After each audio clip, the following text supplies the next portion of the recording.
going on, everybody? It's your man, Louie T, here with a brand new installment of the Louie T Network podcast. Hope your Friday was outstanding as you head into the weekend. We are 1 week away from Memorial Day weekend, so we are getting very close to the summertime. Got some news here on this Friday. A news dump, if you will. It's a big deal for Brock Purdy, but he gets a new deal. We were kind of awaiting that. We knew it was coming. Didn't know what it was going to look like, where he was going to land in terms of, the pantheon of quarterbacks in terms of where he would be paid. I think this is a pretty fair deal. I think he's right where he needs to be. And we'll discuss that. An explosive book, I guess. I mean, I don't know if the book is necessarily like racy or anything like that. I think this particular portion of it is definitely an interesting read. And we alluded to this on yesterday's show. And I told you we would talk about it today, but we're going to talk about that Caleb Williams situation in Chicago and the book that's coming out by Seth Wickersham.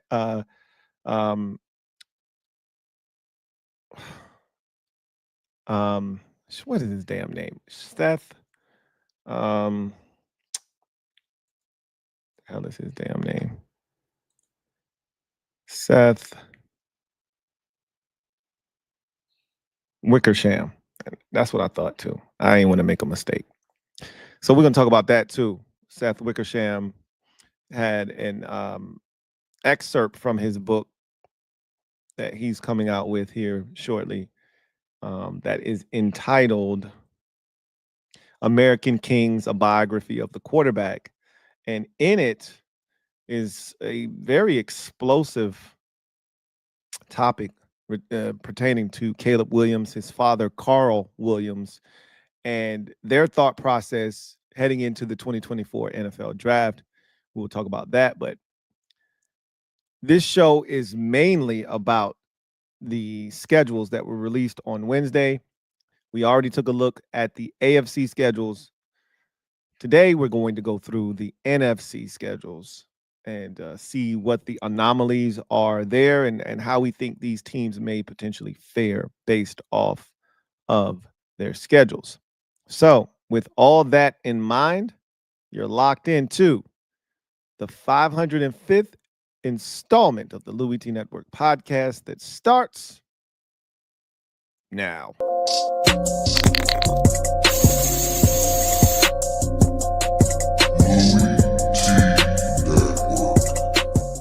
The Louie T Network is powered by MusicHead University. MusicHeads, classes in session. Turn me up. Enroll on YouTube now. Link is in the description. Who else could it be but me, your man, Louie T?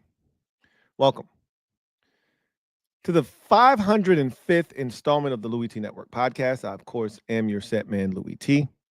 Thank you for joining me. Hope this Friday, as I mentioned at the top of the show, went very well for you.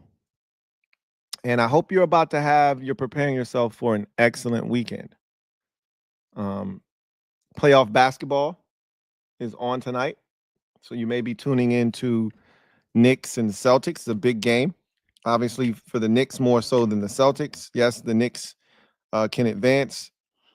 So it is a big deal for them. But for the Celtics, they're kind of playing with house money now. So this one is important because you don't want to go back to Boston for a game 7. You just don't want to do that if you're the Knicks. You had them down 3-1. There's no Jason Tatum. Okay, you had a game to play around with. You lost game 5. Cool. Take care of business at home. Don't let this go back to Boston. We'll see what happens. They're up 26-20 at the end of the first quarter. Something to keep tabs on. But Nuggets forced a game 7. I thought they would. I told you guys probably after the second game of the series that's a 7-game series. So nothing there surprised me. I told my dad over the weekend when the series was tied 2-2. I think they were in OKC for game 5. And I said, as a matter of fact, the series was 2-1 at that time. Nuggets were up 2-1. And game 4 was in Denver. And I told him, I said, they're going to win game 4. OKC, I was talking about. They're going to win game 4. They're going to win game 5 at home, obviously. And then the Nuggets are going to win game 6 at home. And then who knows what's going to happen, because I feel like OKC is probably going to win the series. But that championship pedigree is not something to be taken lightly. And the Nuggets have already flexed their championship muscles once in this series in game 1. So I could see them in a game 7 win or go home scenario doing it again. I just think OKC is the better team. And as long as I think they would have won game 6 had Shea not gotten into foul trouble. They were up, I think, 9 at the time when he got his 4th foul, which I thought it was a little irresponsible of Mark Daigneault to leave him out there with 3 fouls. I get that Shea hasn't been a guy that's really been in foul trouble pretty much his entire career. And so you put him out there trusting that he's going to not get himself into a position where he could pick up that 4th foul, but it just wasn't worth the risk to me. And they never really recovered from him picking up that 4th foul in the first half. And, by the time he was able to just get back in the game and get into the flow, they were down and they never really were able to reassert themselves as the alpha. The Nuggets hung around, and then finally pulled away in that 4th quarter. So that's a game 7 that we will be watching. It's the best 2 words in all of sports, game 7. We'll get that on Sunday afternoon, I believe. Is it afternoon or Sunday night? Probably Sunday afternoon is my guess. See if that's a Sunday afternoon or Sunday night game. Sunday afternoon, I thought so. 3:30, Sunday afternoon. Anyhow, let's get to the schedule for the NFC side of the bracket. And the way we will do that is we will hit our gem dropping session. Let me drop this gem on your melon. Open your mind. Let your conscience be free. You're now rolling with your man, Louie T double E. Let me open you up. Get you thinking a little bit. So let's take a look at the grid. Shout out to @Nerding on NFL and @Ozzy NFL for providing us with this beautiful NFL schedule grid. Gives you everything you need. Color-coded, home, away, primetime, etc., international, all that good stuff. So let's take a look at the NFC East, which is where we left off. We took care of all of the AFC. And once we're done with the NFC, we'll go back and we will kind of look at some of the biggest anomalies. For instance, we've gone through the entire AFC. One of the big anomalies over here, the Chargers start their season off with 3 consecutive divisional games, one against each opponent in the division. So far, no other team in the AFC has a start to the season like that. We'll see if there's another team in the league, for that matter, once we get through all these NFC schedules, that start the season off against each and every single one of the opponents in their division. We also had another anomaly somewhere on this side of the bracket. I think it was one more. I don't remember quite what it was. That one stuck out to me like a sore thumb. And then we'll also be keeping tabs on teams who don't have any primetime games. The Titans have 0 primetime games. At least the Browns, I don't think this is something that you necessarily go crazy over, but they have an international game, but they don't have any primetime games. No games at night, at least. But they do have the international game, and I do consider that a primetime game. No other game is on, so they do have that. But the Titans do not have any primetime games. No exposure to a national audience all to their own. Ouch. I guess that's what happens when you have the number 1 pick, right? But that's not always what happens to the team that has the number 1 pick. So we're not going to allow that lazy narrative to be run with. But I digress. So the Chargers have one of the biggest anomalies thus far with 3 straight division games to kick off their schedule. Let's see if the NFC has anything that jumps out and sticks out like a sore thumb. So start with the Dallas Cowboys. And obviously, they're on Thursday Night Football at the Philadelphia Eagles to kick off the season on banner night for the Eagles. That'll be a tough one. Then they're home for the Giants in week number 2. And then they're at Chicago in week 3. Home for Green Bay. Week 4. That is a Sunday night contest. That should be a good one. And I think that's a barometer for the Dallas Cowboys. I don't know. I don't think any of us actually know what the Cowboys are going to be this year. And, Philly's going to be tough on the road. Should be able to take care of Giants. They've always really had their way with the Giants. That should be one that they should be able to get at the crib, especially. So, if they are the same Cowboys that we've come accustomed to in the regular season, with Dak Prescott healthy being a good football team, then they should take care of them. At Chicago, interesting game. That's a good defense, and we've seen in past years where Dak Prescott struggles with good defenses. So that could be an interesting game in week 3. And then home for Green Bay in week 4, I think is a massive barometer. Let's say they get off to a 2-1 start. They take care of the Bears, they take care of the Giants, they lose to Philly in week 1. This is the game that's like a swing game for me in the first 4 weeks with Dallas as far as figuring out who they are. If they can take care of Green Bay at home in short order, get off to a 3-1 start. I mean, with the next 2 games being at the Jets, at the Carolina Panthers, you got to love the way that you could potentially get off to a fast start if you're the Dallas Cowboys. You could easily get off to a 5-1 start if you take care of business here, versus teams that, I think they probably are going to be favored over. But I don't know if they'll be favored at home against Green Bay. So that'll be an interesting one. If they beat Green Bay at home, and let's say they take care of Chicago and the Giants and they start 3-1, look out for the Cowboys potentially.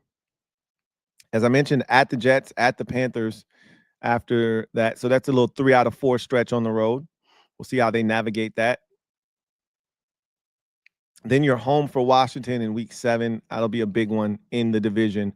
So at that point, you would have seen each team in the division at least once by week 7 if you're the Dallas Cowboys. Then you're at Denver, home for the Arizona Cardinals on a Monday night. And for whatever reason, Arizona seems to play the Dallas Cowboys extremely well. So we'll see what happens in that one on Monday night.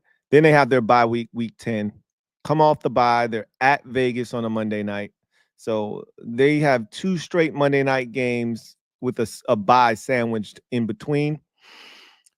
Philadelphia for the second and final time in the regular season in week 12. And this is, I've talked about this with the Cowboys schedule on other shows, but I haven't talked about it on this podcast yet. But this is a really tough stretch here. This is when shit gets real for the Cowboys. And I made the case that, if their season is teetering by the time they get here, this could be the tipping point. This could push them over, right? One way or the other. If they're teetering, if they get to this week 12 landmark, and let's say at that point of the season, they're 5-5, right? This could be the stretch that pushes them to 7-10 or 10-7, right? Like if they navigate this, beautifully down the stretch, they could come out of this thing smiling at 10-7. But the likelihood is, in this 5-game stretch of Philly, home for Kansas City on Thanksgiving, at Detroit on Thursday Night Football, home for Minnesota on Sunday Night Football, and home for the Chargers and at Washington. So 1, 2, 3, 4, 5, 6 games. This is going to be the stretch that I think make or breaks their season. Because even if they come into this stretch, say at 7-2, and then you go into that 6-game stretch and you mess around and you go 2-4, well, now you're 9-7, right? I said 2-4, and they were 7-2. So you're 9-6. This is a 6-game stretch. You got to bye. This is week 11. So you would have played 10 games. So it wouldn't be 7-2. Let's say you were 7-3, and you come out of this thing 2-4. You're 9-7 at that point. You're fighting for your life in the NFC for a playoff spot, with the final game being at the Giants. But this stretch of home for Philly, home for the Chiefs on Thanksgiving, at Detroit, quick turnaround Thursday night football, or excuse me, they always get the Thursday after Thanksgiving, so it's still a week between games. Then a home date with Minnesota on a Sunday night, home for the Chargers, at Washington on Christmas. That's a Thursday game. And then at the Giants. The Cowboys, another scheduling quirk and anomaly for them. They're the first team in NFL history to play 4 games on a Thursday. As you can see, week 1, Thursday night to kick off the season. Thanksgiving night Thanksgiving afternoon against the Kansas City Chiefs. The following Thursday at Detroit on Thursday Night Football. And then Christmas Day is a Thursday as well at Washington at 1 p.m. So 4 Thursday tilts for the Dallas Cowboys. An NFL record. It's the Cowboys. Go figure. So this is a very navigatable schedule.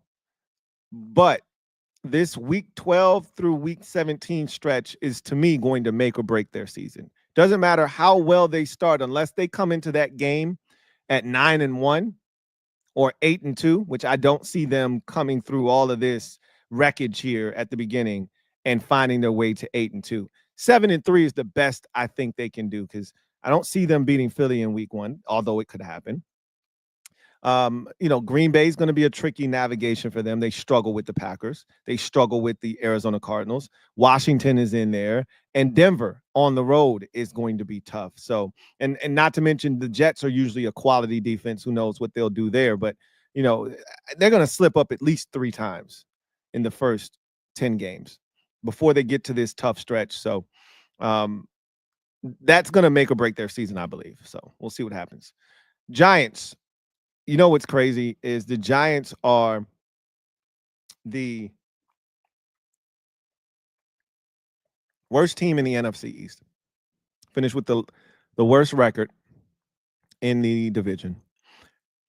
Yet they have the strongest strength of schedule. Now, obviously, we know why, right? Because my wife was like, wait, help me out with this. Why did the Giants have the toughest strength of schedule when they had the worst record? So I had to break it down for him, because they play a Philadelphia Eagles team that went 14-3 twice. They play a Washington team that went 12-5 twice. And they play a Dallas team that went, 8-9 twice, or 7-10, whatever the hell the Cowboys were last year. So they get the short end of the stick in the division. Obviously they get the 2 division games that we, all the divisions that we don't play. They get the teams that finished in last place just like they did, and they get that same team in the AFC with the division that we each will be playing a game with. So in that regard, it's beneficial to them, but it's still hard strength of schedule wise, because unlike the rest of the teams in the division who have the Giants on their schedule, which is going to pull down their strength of schedule, because you're subbing out a 14-win team twice or a 12-win team twice for 5 or 4-win team, whatever the Giants were last year. It's going to really pull down your strength of schedule. Meanwhile, the Giants don't have the benefit of that, right? So it's rough, because they got to play every team that we play minus 3 teams. So, and they're tough. They're scheduled, and we talked about this a bunch. The Giants have a brutal schedule. It's almost like they're trying to get Brian Daboll and Joe Shane up out of there after the first 6 or 7 weeks of the season. At Washington, week 1. At Dallas. So you're right out of the gates. You're at 2 NFC East opponents' crib, right? So you're on the road at Washington. You're on the road at Dallas in the first 2 weeks. Then you're home for Kansas City on a Sunday night. Yikes. Then you have the Chargers at the crib. That's not going to be easy either. Wow, wowzers, right? So right out of the gates, you get three out of four teams that were in the playoffs last year and an improved Dallas Cowboys team with Dak Prescott healthy. Yikes. Then you get New Orleans. That's the first break that you get. You're at New Orleans. And the Saints are looking at the schedule and they're circling the Giants as a win, just like the Giants are circling the Saints as a win. Something's got to give there, right? That's the first like true exhale you get. But don't exhale for long. You're home for Philly on a Thursday night in week number 6, and then you're at Denver in week number 7, and then you're at Philadelphia in week number 8, and then you're home for San Francisco in week 9. We think the 49ers are going to be improved. And even if you thought it was safe to peek your head out after that, at Chicago, we'll see what they are. Home for Green Bay, and then at Detroit. You can't find me a schedule right now that starts with a tougher 12 games set than that. Like, I don't really know. Like, there's no solace I can give Giants fans who are looking to have a solid season, not a playoff season, just looking to compete at a high level. I don't know what to tell you, because nothing about this schedule says, hey, bro, you got a shot. Everything about this schedule says murder, death, kill, homicide. I can't see how you make it out of the first 5 weeks alive.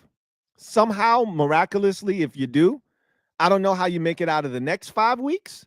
Somehow, miraculously, if you do, I don't know how you make it out of the next 2 weeks. It just feels like at some point you was like, yeah, they're going to ease up. And they actually kind of do. It just doesn't happen until the end, right? I mean, I don't even know if you could say that, because after your bye, you have at New England to go into your bye on a Monday night. Hit your bye week 14, which is the latest bye you can have. So not only did they shit on you schedule-wise in terms of its toughness and the way the games are aligned, they then gave you the worst possible bye, or at least the latest. I don't want to call it the worst, because it can be beneficial if you're a team that has aspirations of making the postseason. That could end up being a battery recharger. As a Commanders fan, that's exactly what the bye week served as last year, an opportunity to recharge the battery and hit it hard for the stretch run. And that's what the Commanders did, winning their final 5 games of the season, the 4 after the bye, and then 2 more in the postseason. But the Giants aren't going to the postseason. That's not where they're going. So this bye does not really benefit them. So you come off that bye, home for Washington, home for Minnesota, at Vegas, home for Dallas. There's no let up. There's no stretch where you go, okay, all right, we can catch our breath now. There's no stretch. Not one. It's just tough all the way through from start to finish. Ass whooping after ass whooping after ass whooping after ass whooping after ass whooping. 3 prime timers for the Giants, and I don't think I said this for the Cowboys, but 8 prime timers or standalone games for the Dallas Cowboys, which is tied for the most in the league with the Kansas City Chiefs and the Washington Commanders. Giants are doomed. The question is, does Brian Daboll and Joe Shane survive the 2025 NFL season? That's the real question. Do they survive? There's no way they thrive in 2025. No way they thrive. Can they survive? We'll see.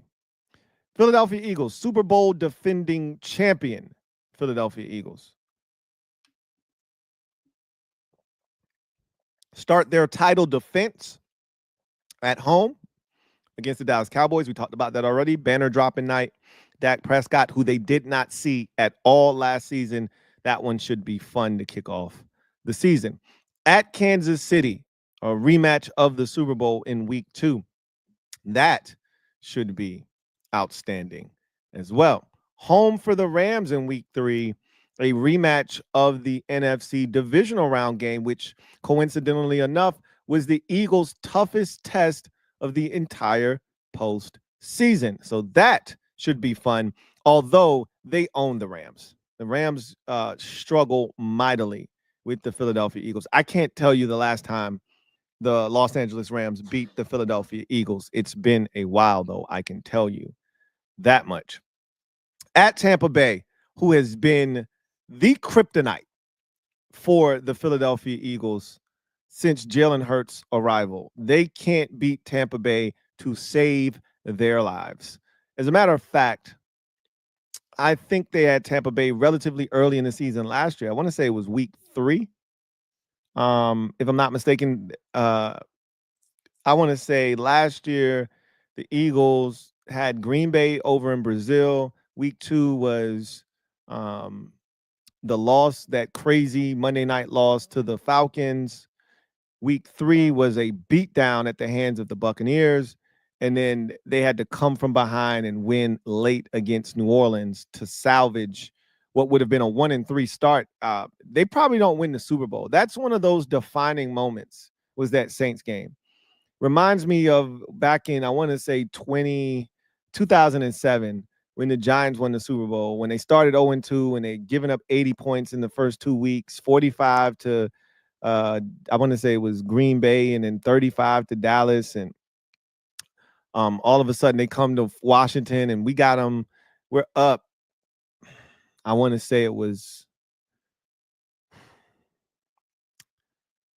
I want to say we were up like 13. I want to say it was like 14-3. We were up, something like that, 13-3 at halftime. They ended up coming back and winning the game like 17-13 or something like that. And it salvaged their season. It saved their season. And then they went on to win the Super Bowl. That's what that New Orleans game was. But I only bring it up because Tampa kicked their ass last year in week 3. And so they got them early again this year. They have the Eagles number. One of the few teams in the league that can actually say that. We'll see if they can turn the tide and finally get the best of Tampa Bay. And then at home versus Denver, that first 5 games, that's pretty rough. But this is what comes with being a Super Bowl champion, right? But you go to week 6, you're at the Giants on Thursday Night Football. So 2 Thursday nighters to kick off in the first 6 weeks. You're at Minnesota and then home for the Giants in week 8 before your week 9 bye. So if their bye splits the season basically in half. And if you look at the first half of their schedule, 2 primetimers, 5 tough games to start. Minus Dallas, you're talking about 4 teams that made the postseason a year ago in weeks 2 through 5, including 3 of which who were division winners in Kansas City, Los Angeles Rams, and Buccaneers in consecutive weeks. You're talking about some quality defensive teams in Tampa Bay, Denver, and the Rams, and the Chiefs, obviously. So that's a tough stretch. When you throw Dallas in there week 1, those first 5 games really tough. We'll see how they navigate that. Another thing that is interesting with this Eagles schedule as we continue to go through it, they do not play consecutive home games at any point in the season. Not one time do they get back-to-back home games. That's very disrespectful by the league. Like, this is the Super Bowl champions we're talking about. Why is it that they don't get consecutive home games at any point during the season? I don't understand how you could do that to the Super Bowl champions. Like, that's wild. The travel isn't crazy. Nothing's like outlandish here, but you couldn't give them one stretch where they got back-to-back home games. Not one single time throughout the entire season they get back-to-back home games. That's crazy. So after the bye, you're on the road at Green Bay on a Monday night. Then you're home. So you see all of the colors really start to show up. Not a lot of colors the first 8 weeks. Now we're starting to get all the colors showing up. 1, 2, 3, 4, 5, 6, 7 prime timers for the Philadelphia Eagles, or standalone games for the Philadelphia Eagles. And it gets real hot and heavy here after the bye week. So week 10 at Green Bay on a Monday night. Week 11, Sunday night football at home versus the Lions. That should be a dandy. I mean, both of those games should be really good, including the Green Bay game, which is a rematch of wild card weekend last postseason. At Dallas, so your second meeting with the Dallas Cowboys in week number 12. Home for the Bears on a Black Friday, okay? So then you have an road game at the Chargers on a Monday night. So after their bye, 4 out of 5 weeks, they're in a primetime setting or a standalone game. So they start to get real busy and active in the nationally televised market. Vegas at home in week number 16 or 15, excuse me, at Washington, on a Saturday. We don't know if it's Saturday afternoon or night yet. That is to be determined. But they're on the road at Washington. For the first time in the season, they see the Washington Commanders. At Buffalo, ouch. So late season trip to Buffalo, cold, possibly snowy. That should be fun. And then home for Washington to wrap up their season. So they get Washington twice in the final 3 weeks of the season. We'll see if that's a benefit or a hindrance to their schedule. This is a pretty tough schedule throughout. Similar to that of the Giants, which this one is warranted because they won the Super Bowl. But similar to the Giants, this is a pretty stout schedule throughout, right? I think the only stretch that if you're unlike the Giants schedule where there was no breathing, there was no exhaling, there's a stretch here at the Giants, at Minnesota, home for the Giants, where you go, hey, we supposed to mop the floor with the Giants twice, and Minnesota just a casualty of being in the wrong place at the wrong time. They got to get it too, right? So if you're an Eagles fan, this is the stretch where you're like, we got to take full advantage. I don't know what's going to happen the first 5 weeks, but weeks 6 through 8, yeah, we got to do damage right there. Because when you come off the bye, it gets dark quick, right? Not that they can't handle it, but it gets dark fast. At Green Bay, home for Detroit, both of those primetime settings. At Dallas, home for Chicago on Black Friday. At Los Angeles Chargers on a Monday night. Home for the Vegas Raiders. At Washington on a Saturday. At Buffalo. Like, it gets dark quick. Playoff team. You know, playoff team. It's a lot of those on the schedule. But again, that par for the course, right? When you're a Super Bowl champion. So nothing that the Eagles can't handle, but it's a stout schedule. No doubt about that. Commanders. So I mentioned this already, along with Dallas and Kansas City. They're the only team to have 8 primetimers, standalone games. So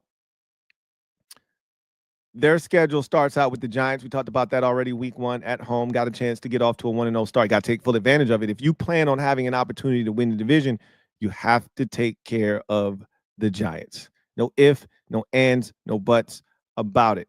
At Green Bay, week 2 on a Thursday night is a big time matchup. I was listening to Dan Quinn talk, and I didn't even realize that that's 9/11. You know, 9/11 is an important day in the nation's capital, as is New York. And so there's some significance to that Thursday game for the Commanders in particular. And it's an opportunity to go to Lambeau early in the season and avoid going there later when it's cold. So shout out to the schedule makers for getting that one out of the way. And I know it's early in the season, but that pseudo bye is just what the doctor ordered for a team looking for a little bit of a reprieve early in the season. So that's a great placement for a Thursday night game. Last time the Commanders had a game in week 2 on a Thursday night, they were able to take care of business versus the New York Giants back in 2020. 2021. Vegas Raiders, week 3 at home, week 4 at Atlanta, week 5 at the Chargers, week 6 home for the Bears. So if you want to stop right there for a second, 3 out of 4 on the road for the Commanders, weeks 2 through 5. But I'm not done yet. You add the Bears Monday Nighter in there at home, and then you go back on the road to Dallas, and then back on the road the following week to Kansas City for another Monday night tilt. You stop right there, and that's 5 out of 7 on the road, weeks 2 through 8. And so that's a really tough stretch. And if you want to condense it, you can just say there's 4 out of 5 on the road. I like to expand it out to include the Green Bay game, but you could really just condense it to 3 out of 4 in this stretch, but then 4 out of 5 here. Atlanta, at the Chargers, home for the Bears on a Monday night, then back on the road for at Dallas, at Kansas City on a Monday night. That's tough travel, right? That's tough travel. Then home for Seattle on a Sunday night, home for Detroit, and then you're on to Madrid to take on the Miami Dolphins before hitting your week 12 bye week. Come off the bye, you're on Sunday Night Football, home for the Denver Broncos. Then you're on the road for 2 straight at Minnesota, at the Giants, before wrapping up this. And really, you can start this with the Giants here. You're wrapping up your schedule with 4 straight games against NFC East opponents. I don't know if I've seen another schedule that ends in a team playing 4 divisional opponents in consecutive weeks to wrap up the season. I think it's an anomaly similar to the Chargers starting their season with 3 straight divisional opponents. The Commanders are ending their season with 4 straight divisional foes, including at the Giants in week 15, home for the Eagles. We talked about that on a Saturday, week 16, home for Dallas on Christmas Day, in week 17, and then at Philadelphia in week 18. So that's a bit of an anomaly. 5 out of 7 on the road, 4 out of 5 on the road. However you want to slice and dice that is an anomaly. The 8 primetime standalone games is an anomaly. So a lot of anomalies for the Commanders. But again, this is what comes with being a quality football team and having a quarterback that is one of them ones and must see TV. So we call this the Jaden Daniels effect. NFC North.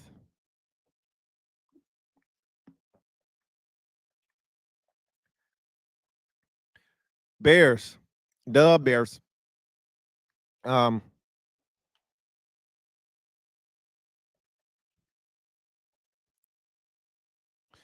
So the Bears are interesting. We don't really know what they're going to be. We're going to talk about the Bears and Caleb Williams and that whole situation a little bit later on in the show. However, we don't know how they're going to fare. We don't know what Ben Johnson is as a head coach. We know him as a play caller. They've got a ton of talent. What does Caleb Williams year 2 look like, et cetera, et cetera. They're kind of a wild card, right? Same could be said for probably Minnesota as well. However, let's take a look at their schedule. First thing we're going to look at, how many prime timers do they have? 1, 2, 3, 4, 5. So 5 prime timers or standalone games for the Chicago Bears, which is a good number for them. They're one of the NFL blue bloods, if you will, along with the Giants and the Packers and teams like that. So whether they're good or not, they're going to always get theirs.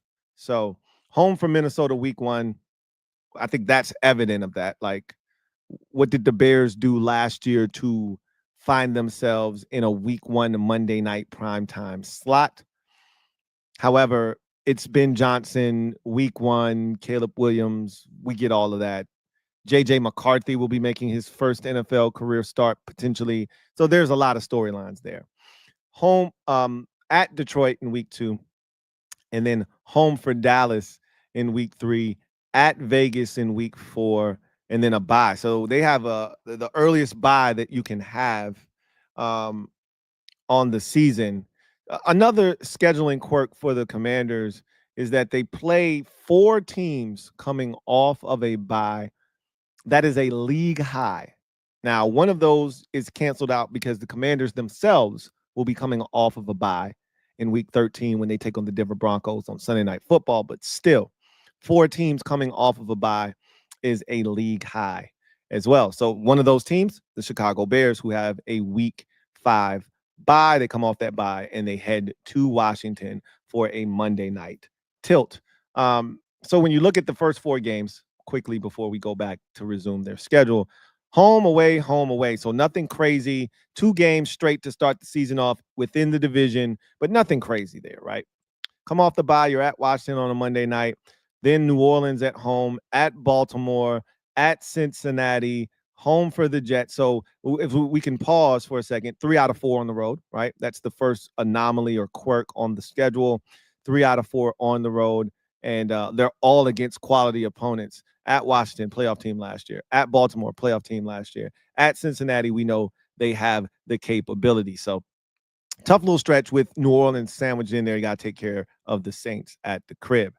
Home for the Giants in week 10, at Minnesota in week 11. Haven't seen Green Bay yet on the schedule if you are the Chicago Bears, but you've played the Vikings twice already.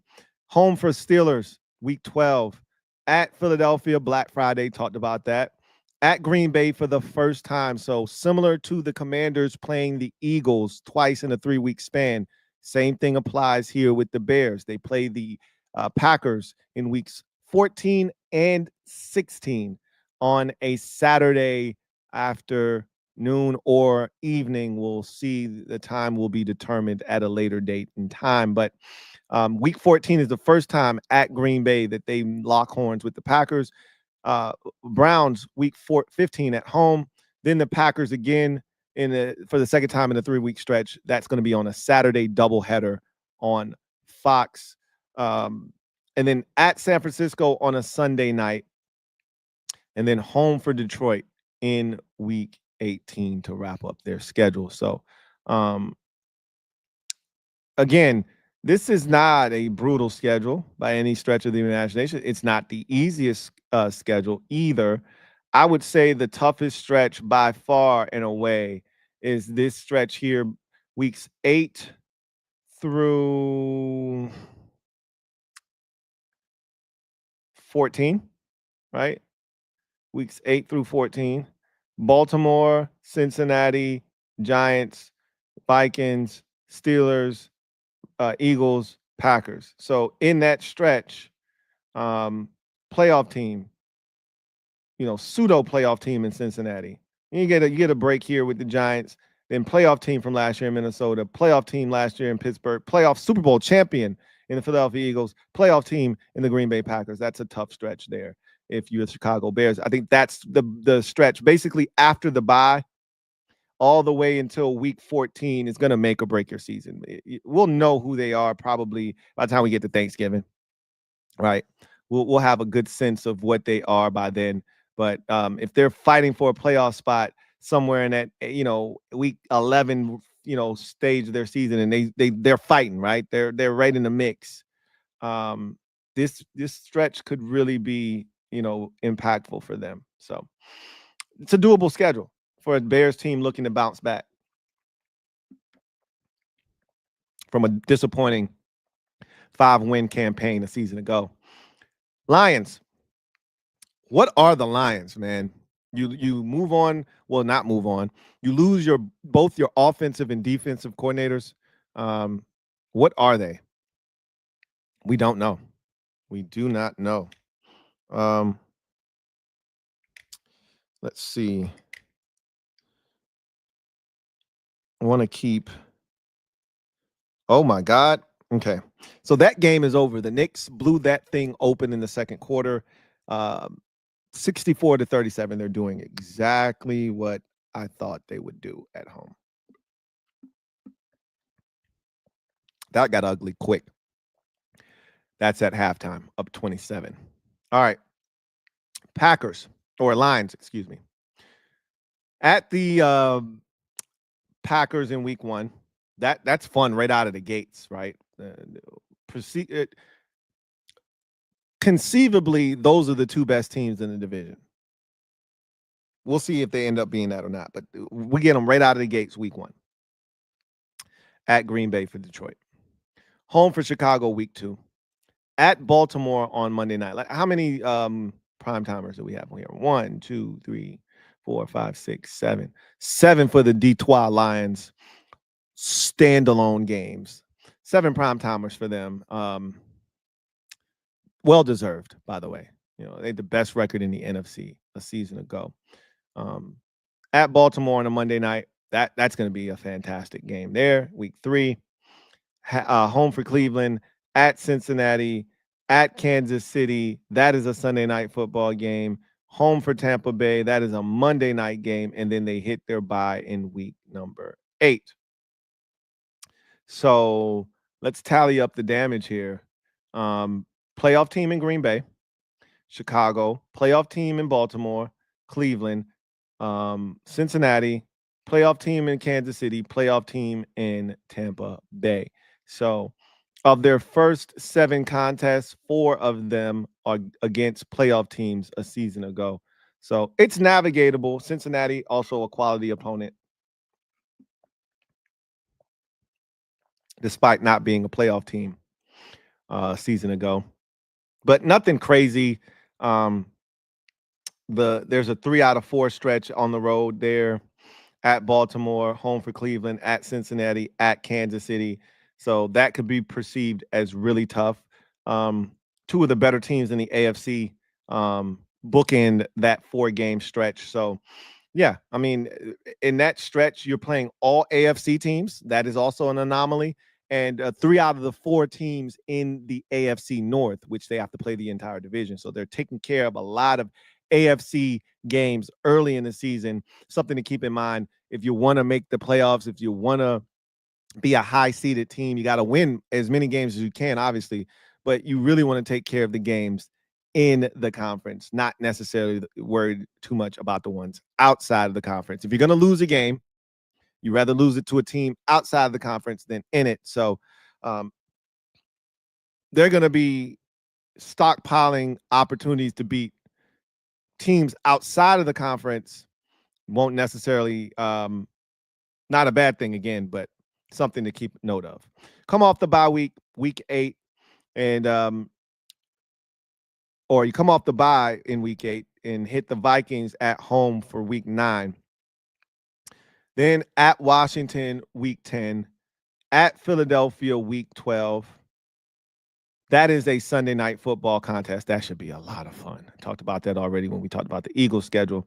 Home for the Giants. So that 3-game stretch there, all NFC teams. So you got a 3-game stretch here from weeks 3 through 5 where you get all AFC North teams. Then you get a stretch in weeks 10 through 12 where you get all NFC teams. So interesting mix there for the Lions. Home for Green Bay. That is a Thanksgiving tilt in week 13. Home for Dallas the following week on Thursday Night Football. So both them and Dallas get that week off after the Thanksgiving game, or at least they keep their same schedule of being having a week between games. That's going to be a fun game too. And Dallas, if you got any pride about yourself after the way Detroit did you dirty last year, that should be one of those get back games. So that one should be a lot of fun. At the Rams in week 15, home for the Steelers in week 16, at Minnesota on Christmas. I think that is the second of the 3 Christmas games, and then at Chicago to finish up. So there are a couple of rough stretches here for the Detroit Lions. Again, when you have the best record in the conference, this is to be expected. However, weeks 3 through 7, Baltimore, Cleveland, Cincinnati, Kansas City, Tampa Bay, bit of a tough stretch. But I think their toughest stretch lies here, weeks 10, basically weeks 10 all the way through to week 17. Um, at at Washington, the team that put you out of the playoffs last year. At Philadelphia, the team that won the Super Bowl last year. You got the Giants in there. That gives you a chance to breathe before Thanksgiving, a quick turnaround against a Green Bay Packers team that, you know, is one of your toughest opponents within the division. Home for Dallas, a team that you absolutely dismantled and destroyed last year, but lost to them the year before that. At the Rams, that's going to be tough. They always play each other very tough. Usually it's in Detroit, but nonetheless, that was an overtime game in week 1 last year. And then the playoff game the year prior was stellar in wild card weekend, both extremely close contests. So that's going to be a tough one for them. So if you didn't want to extend it all the way out here to Pittsburgh and Minnesota, because we really don't know what either one of those two teams are going to be, we could just cut it off here and say weeks 10 through 15 is their toughest stretch to me of their season. Good schedule, though. That's going to be a fun one to watch unfold. Green Bay. 1, 2, 3, 4, 5, 6 primetime standalone games for the Green Bay Packers. Not only are they a good team, they're also an NFL blue blood, so they're going to get theirs regardless. Home for Detroit, week 1. That's a fun game. We just talked about that. Home for Washington, week 2, Thursday night football, so quick turnaround. Get the Commanders coming to town on 9/11. At Cleveland in week 3, at Dallas week 4, that's a Sunday night tilt. And then like Chicago, they have the earliest bye that you can have. So they have that week 5 bye. So an early bye, in addition to a Thursday night game, which gives you sort of a 10-day reprieve after that. They've got a nice little start to the season in terms of rest, but that's a gift and a curse because now you got to go the rest of the season without one, right? There may be another Thursday night or somewhere in there, Thanksgiving, right? So that'll give you a chance to get a little bit of a 10-day break there. So if nothing else, you do have one more chance to get a little something. But come off the bye, home for Cincinnati, at Arizona in week 7, at Pittsburgh. That is a Sunday night contest. Home for Carolina, home for Philadelphia. That is a Monday night football contest. At the Giants in week 11, home for Minnesota, and then at Detroit on Thanksgiving. Let's stop right there and kind of assess the damage that's being done. So the start of the schedule, nothing major. 2 home games, 2 road games. Nothing crazy to see there.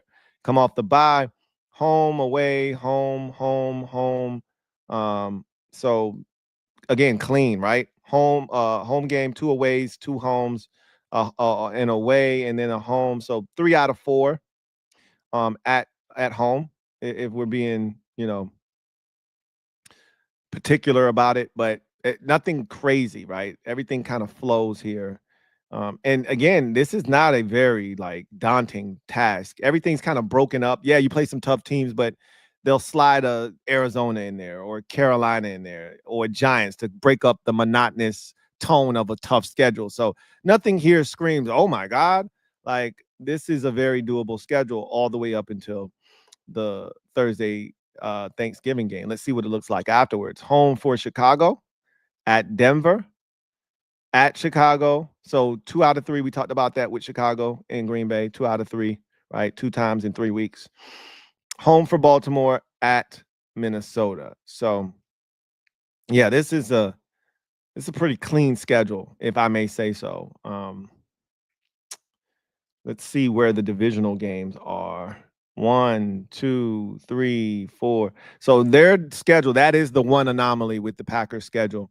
Their divisional games pretty much come after week 12, like week 12 and all the way to week 17. So weeks 12 through 17, They play what, 6 games? 1, 2, 3, 4, 5, 6, 7. 12 through 17, they play 7 games. 5 of those 7 games are in the division. So they start the season off with the division game, and they don't play another one until week 12, where that kicks off a stretch where they finish up with 5 of 7 divisional opponents. So that's the scheduling quirk for the Green Bay Packers, is they got a bunch of divisional tilts backloaded on their schedule. It's a very doable schedule, though. I like this schedule for the Green Bay Packers.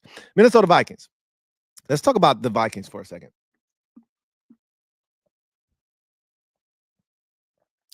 What an interesting team this is. We really don't know what they're going to be this year. We have no idea what the Minnesota Vikings are going to be. This is a team that surprised everyone last year, won 14 games. We knew it was fool's gold. They got run out of the gym in the divisional round by the Rams. Sam Darnold leaves in free agency, goes to Seattle. They're turning the reins over to J.J. McCarthy. What does it look like? They're a fascinating team because we have no idea. Let's take a look at their schedule. First thing up, how many prime timers do they have? 1, 2, 3, 4, 5, 6, 7. Now, granted, they have 7 standalone games, and that's legit because 2 of these are international games. Now, the scheduling quirk and anomaly here right out of the gates is this is the first time in NFL history that a team is going to be asked to play in 2 different countries in 2 different weeks consecutively. Now, if we're being technical, they're playing in 3 different countries 3 consecutive weeks. That's a lot of travel because you play Cincinnati in the U.S., of course. Then you play the Steelers over in Ireland.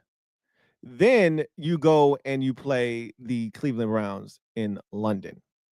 So they're going to be doing a ton of traveling. And the NFL wants to see how this goes. If it goes off without a hitch, you could see other teams having to participate in said, traveling quirks.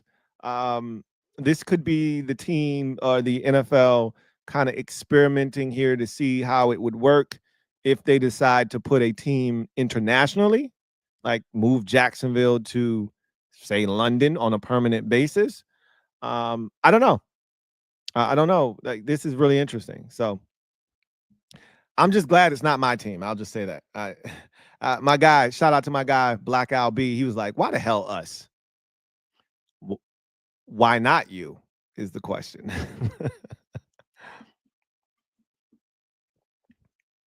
Somebody got to do it. At Chicago, week 1 on a Monday night. Talked about that. Divisional tilt, J.J. McCarthy, NFL debut, all of that good stuff. A lot of storylines in that game on both sides. Week 2, Sunday Night Football, home for Atlanta. So right out of the gates, we are getting 2 Minnesota Vikings primetime games. Exactly what we didn't know we needed right out of the gate. So week 3, home for Cincinnati, and then, boy, they hit the road for 2 straight international games. At Pittsburgh, which is at Ireland, and then at Cleveland, which is at or in London. So a very interesting start to the season for the Minnesota Vikings. A very unique start. No other team has this. 2 primetimers, and then a game at home, and then 2 games internationally. It's a very unique start. No other team in the league is going to be able to say that. Then they hit their bye week. Obviously, with all that travel, they would hit their bye week naturally in week number 6.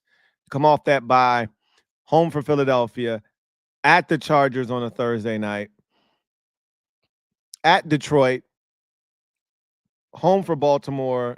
Jesus Christmas. All right, so let's stop right there. Yikes. That's a really condensed, tough 4-game stretch. We don't need to extend it out. That's a tough 4-game stretch right out of the bye. Home for Philadelphia, at the Chargers on a Thursday night, at Detroit, and then home for Baltimore. Ouch, ouch, ouch, and ouch. So we're going to find out a lot about old JJ McCarthy very early in this season. This is a rough go of it for a young guy trying to figure it out. Couple of prime timers under the lights. You get a little break, not much of one. You got Joe Burrow coming to your building, and then you hit the road for 2 international games. You come off your bye, Super Bowl champs, playoff team after that, team with the best record in the conference after that, and then another team with one of the best records in football from a season ago and a division winner in Baltimore. Okay. Good luck. Go get him, JJ. Go get him. Yikes. Home for Chicago in week 11, at Green Bay in week 12, at Seattle in week 13, home for Washington in week 14, at Dallas in week 15. That is a Sunday night football contest. At the Giants in week 16, home for Detroit. That is a Christmas tilt. I think that is the second of the 3 Christmas games, and the second on Netflix that day. And then they finish up home for Green Bay in week 18. That is a very tough schedule. Just to travel alone prior to the bye in the first 5 weeks is rough. And then you come out of the bye and then they just hit you with a couple of haymakers, right? Philly and the Chargers and the Lions and the Baltimore Ravens. Oh my. Good luck. Sounds like you're going to need it. Sounds like you are going to need it. Now we head to the NFC South, and the Atlanta Falcons are up first. They seem like they have a chance to be a fun team this year. Let's count up the prime timers. 1, 2, 3, 4, 5, and 6. So 6 standalone games for the Atlanta Falcons. It's a good number for them. It really is. But I think people like myself who are diehards are very intrigued by the prospects of Michael Penix Jr. getting a full offseason of work as the starter and what he could be with a full offseason under his belt. Because he was so impressive towards the end of the season last year when he got thrown in the mix. Home for Tampa Bay week 1. So right out of the gate, you're going right at the division champs, and they're coming to your crib. So home for Tampa Bay week 1. See what you're made of. At Minnesota week 2, Sunday night football. We talked about that. Home or at Carolina week 3. Home for Washington week 4 before their bye week. So they've got a very early bye week 5. Nothing crazy, right? Home, away, home, right, to start. So nothing crazy. Not a super tough stretch. Tampa Bay division winner. Minnesota was a good team last year, but we don't know what they are this year. Carolina is Carolina, and then Washington. So 2 teams that made the 3 teams out of 4 that made the playoffs. But I guess what will make or break this stretch is if Minnesota's good. If they're really good, then this is a tough stretch. If they're not, then it's a solid stretch, nothing major. Come off the bye, and right away, home for Buffalo on a Monday night. Okay, that's interesting. And then at San Francisco on a Sunday night. So a couple of really tough ones right after the bye, both on national television in back-to-back weeks. Home for Miami, at New England, and then you hit the road for a date with Indianapolis over in Germany. So that's interesting. I wonder, and I think the NFL usually gives teams the option to take the bye after the international game. I wonder if they gave them the option and they declined, or the NFL just said, you can tough it out. You're good, right? Either way, they go to Berlin, take on the Colts, come back, home for Carolina, home for New Orleans, at the Jets, home for Seattle, at Tampa Bay on a Thursday night, at Arizona, home for the Rams, at New Orleans. So, see, 1, 2, 3, 4. So the division games, I mean, they're somewhat spaced out. It's not too crazy. You do have 4 of them week 11 or later, but nothing too crazy. And you've got a couple of little pockets here, but like the Buffalo and then San Francisco primetimers, that's a tough little 2-game stretch. If you couple that with Washington prior to the bye, that's a tough 3-game stretch there, but it's broken up by the bye, so it's not as big of a deal. You get Miami. Okay, it's Miami. They could be good, but we don't know. We got New England. That should be good. That should be, an opportunity for you to win a game. Same with Indianapolis, assuming that these teams aren't very good. You play in a bad division, though. So, you got Carolina. You got New Orleans. That's going to always break up any kind of, stretch where you may have some tough games.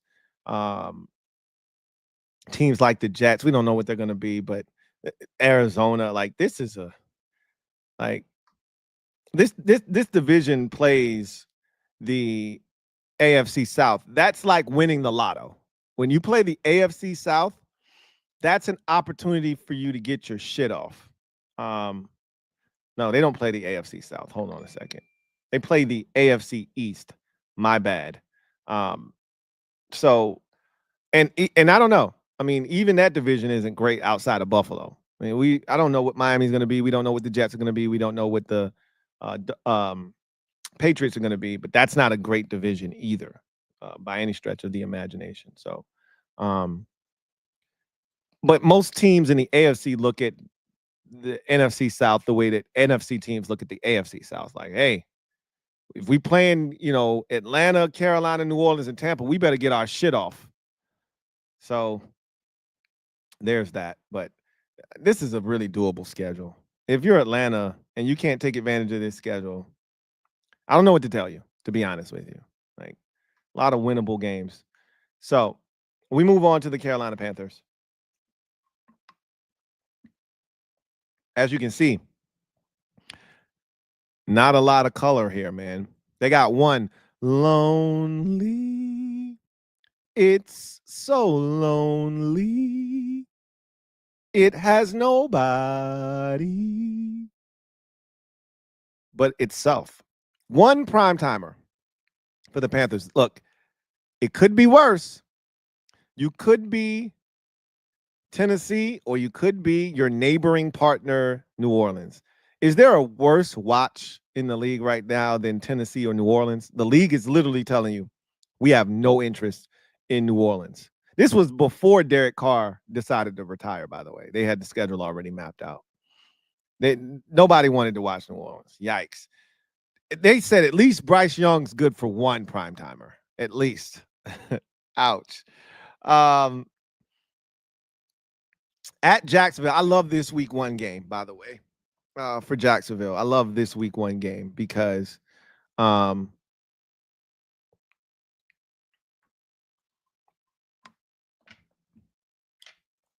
right out of the gates, somebody's going to get their shit off. Somebody's getting off the schneid. Somebody's getting one in the left-hand column, right? I don't know how long it took Carolina to get one in the left-hand column last year. I think it was like once they benched Bryce Young, I think the next week the Red Rifle went to Vegas and lit them up for like 36 points. So it was relatively early in the season, like week 3 or 4. But you ain't even going to have to wait that long this year, right? You can get your shit off in week 1 if you want to. Like Jacksonville, I told them the same thing. Hey, you at home, get your shit off. We'll see what they do.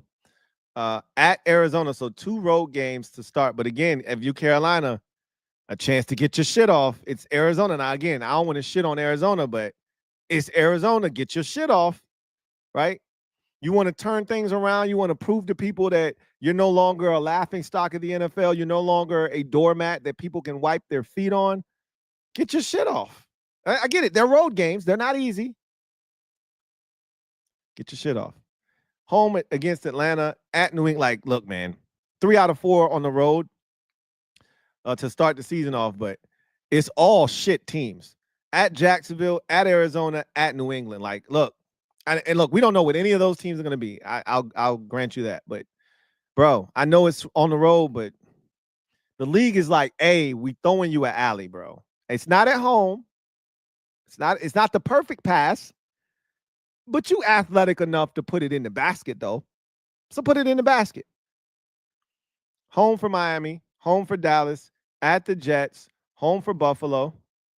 So you start off with 3 out of 4 on the road, then you get 3 out of 4 at home. So they cleaned it up quick. Like, all right, bro, we know we asked a lot of you early. We're going to make it right now. At Green Bay, home for New Orleans, at Atlanta, then your one prime-timer at San Francisco on a Monday night. Home for the Rams, and then you get the week 14 bye, the latest bye that one can have. You come out of that bye at New Orleans, home for Tampa, home for Seattle, and then at Tampa again. So you got 2 out of 3 versus Tampa Bay. Similar to the Bears having 2 out of 3 and against Green Bay, and 2 out of 3 for the Eagles and the Commanders. Yours is exactly like the Eagles and the Commanders in the sense that it's week 16 and 18 to finish up the season. So 3 out of your final 4 are within the division. So just something there to note. But look, man, I mean, I'm not telling you this is an easy schedule. I mean, you still got Buffalo and the Packers and the 49ers and, you know, the Rams and the Cowboys are here. Like, I'm not telling you it's an easy schedule, but it ain't the hardest schedule either. But you are Carolina. I know. So they're giving you a chance, though. Those first 4 games, they're giving you a shot. That's all I'm going to say to you. Saints. Wow, wow, wow, wow. Man, it sucks to be a Saints fan right now. This shit is nasty. So first thing that is very noticeable is they are naked and afraid.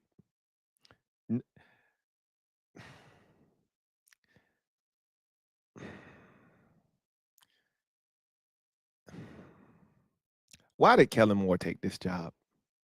God, I feel bad for the guy. I think I know why he took it, because you can't pass up opportunities when you're not sure that you're gonna. Come on, you were coaching the Eagles. They're bulletproof. All he had to do was stay one more year, just like Cliff Kingsbury did in Washington, and there will be other opportunities. The Saints offered Cliff Kingsbury, like, yo, if you want the job, it's yours. And Cliff was like, nah, I'm good, bro. Thanks. He could have done the same thing, but I get it. He's been looking for a job for 3 years now. When he was in Dallas, he was looking for a job. He didn't get it. When he went to the Chargers, he was looking for a job. He didn't get it. And then he went to Philadelphia and had success. And then he said, I got an opportunity. I'm going to take it. I don't know if that was the right decision or not. But bless his heart, man. Bless up. Saints have 0 primetime games. Not a single one. Not a international. Nothing. And I'd even go out on a limb and say most of these are 1 o'clock kicks. They got a 4:25 because they're on a 4 o'clock here, which is probably 4:05 against Seattle, a 4:05 probably because it's against the Rams on the West Coast. Everything else is a 1 o'clock kick. If not for them having to travel out to the West Coast, they wouldn't have a single 4 o'clock game the entire season. This is a sick, disturbing, and diabolical existence.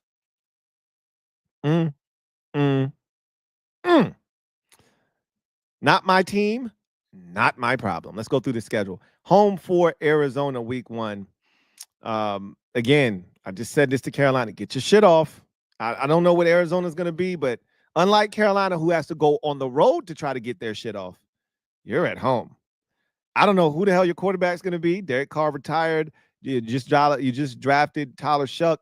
You got Spencer Rattler, who I actually like a little bit, and you got the model, Jake Hayner. So pick one. Like no whammy, no whammy, no whammy, no whammy. Stop. Jake Hayner. Got a whammy. Home for San Francisco, at Seattle, at Buffalo, home for the Giants, home for the wait a minute. This is some good stuff. New Orleans. Hey, hold on a second. Home for Arizona, winnable. Home for San Francisco. I don't know about that one. At Seattle, don't think you're going to win that game. At Buffalo, you're not going to win that game. Home for the Giants. Hey, wait a minute. Home for the Patriots. Wait a minute. At Chicago. Hey, first 6 weeks, you got 3 winnable games. 3 winnable games. You're feeling froggy on the road at Seattle. Maybe you leap there. Sam Darnold. Who knows? That's not a bad start. That's all I'm saying. Could be the Giants, right? You could have this crazy murderer's row start where you don't have a shot. It's not the case. At Chicago, at the Rams, home for Tampa, at Carolina, then you're bye, right? So nothing too crazy. You do have a 3 out of 4 stretch here on the road at Chicago, at the Rams, home for Tampa Bay, at Carolina before your bye. So and there is a 3 out of 4 on the road stretch there, but again, nothing too crazy. 4 out of your first 6 are at home. So again, you're going to have a shot. But will you take advantage is the question. You come off your bye at Atlanta, home for Miami, at Tampa, home for Carolina, home for the Jets, at Tennessee, home for Atlanta again. So 4 of your final 7 games are divisional tilts. So that is something to keep in mind. But all in all, this is a very, very favorable schedule. 1, 2, 3, 4, 5, 6, 7. Yeah. I mean, it's not a bad schedule, but you are the Saints, and I don't know if you're going to be able to take advantage of it. So let's go on to the division champs in the Tampa Bay Buccaneers. At Atlanta.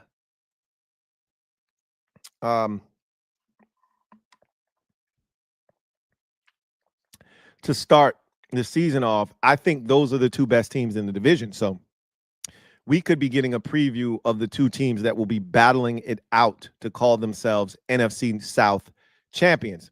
At Houston, week 2 on a Monday night, that should be a fun game. The last time these 2 teams locked horns, we talked about this yesterday. Massive shootout, really fun game to watch in CJ Stroud's rookie season. Home for the Jets, home for the Eagles in weeks 3 and 4. At Seattle, home for the 49ers. At the Lions, that is a Monday night tilt before their week 8 bye. Speaking of colors, 1, 2, 3, 4 for the Bucs. So 4 prime timers or standalone games. They look like all primetime games, though. Technically, look like all night games. So that's a good number for Tampa Bay, probably right where they should be. Just let's talk about the games before the bye. So, like nothing out of out of pocket here. Like Falcons, good team, wasn't a playoff team last year though, and it's family business. At Houston, playoff team, won their division, good team. That's going to be fun. Jets, don't know what they're going to be. We're in a playoff team last year. That's a very winnable game at the crib. But we've seen Tampa Bay struggle at home in week 3 against good defenses. See last year against the Denver Broncos and Bo Nix. So nothing's guaranteed there in week 3. Home for Philadelphia. That's a team, and they play really well against the Philadelphia Eagles for whatever reason. So we'll see if they can get it done there or not. At Seattle, home for San Francisco, at Detroit on a Monday night. That should be a fun game. Have, um, they are one of those teams that Detroit respects. They went into Detroit last year and beat them. It was their only loss the Lions had until they met Buffalo in, I want to say, week like maybe 15, 14, 15, something like that. It was their only loss. So,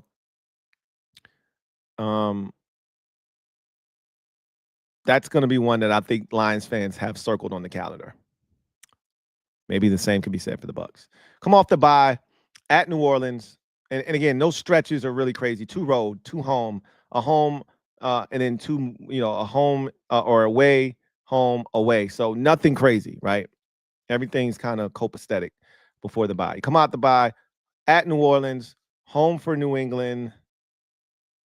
Now, one thing I will say about prior to the bye with the Bucs is they only have 1 divisional game, and that's at Atlanta week 1. So expect a bevy of divisional games coming your way post bye, starting with at New Orleans in week 9, home for the Patriots in week 10, at Buffalo week 11, at the Rams week 12. That is a Sunday night game. Home for Arizona week 13, home for the Saints. So you're going to finish up with 5 out of 6, or excuse me, 4 out of 5 division games to finish up. I knew they were coming. I didn't expect them to condense them towards the end of the season, but they're coming in hot late in the season. Weeks 14 through 18, 4 out of 5 in the division, with New Orleans in week 14 at home, at Atlanta on a Thursday night, or excuse me, home for Atlanta on a Thursday night. And that probably will be a big deciding factor as far as the division is concerned. That'll be a big one, I think, in terms of the NFC South crown. At Carolina, at Miami, home for Carolina. So we talked about that already, with Carolina having 2 out of 3 visits, or 2 out of 3 matchups with the Buccaneers to finish up the season, 2 and 3 weeks. So yeah, that's a scheduling quirk right there, an anomaly. 4 out of your final 5 games are all in the division. Only game that is a non-division tilt, week 17 at Miami. So this is a doable schedule, by the way.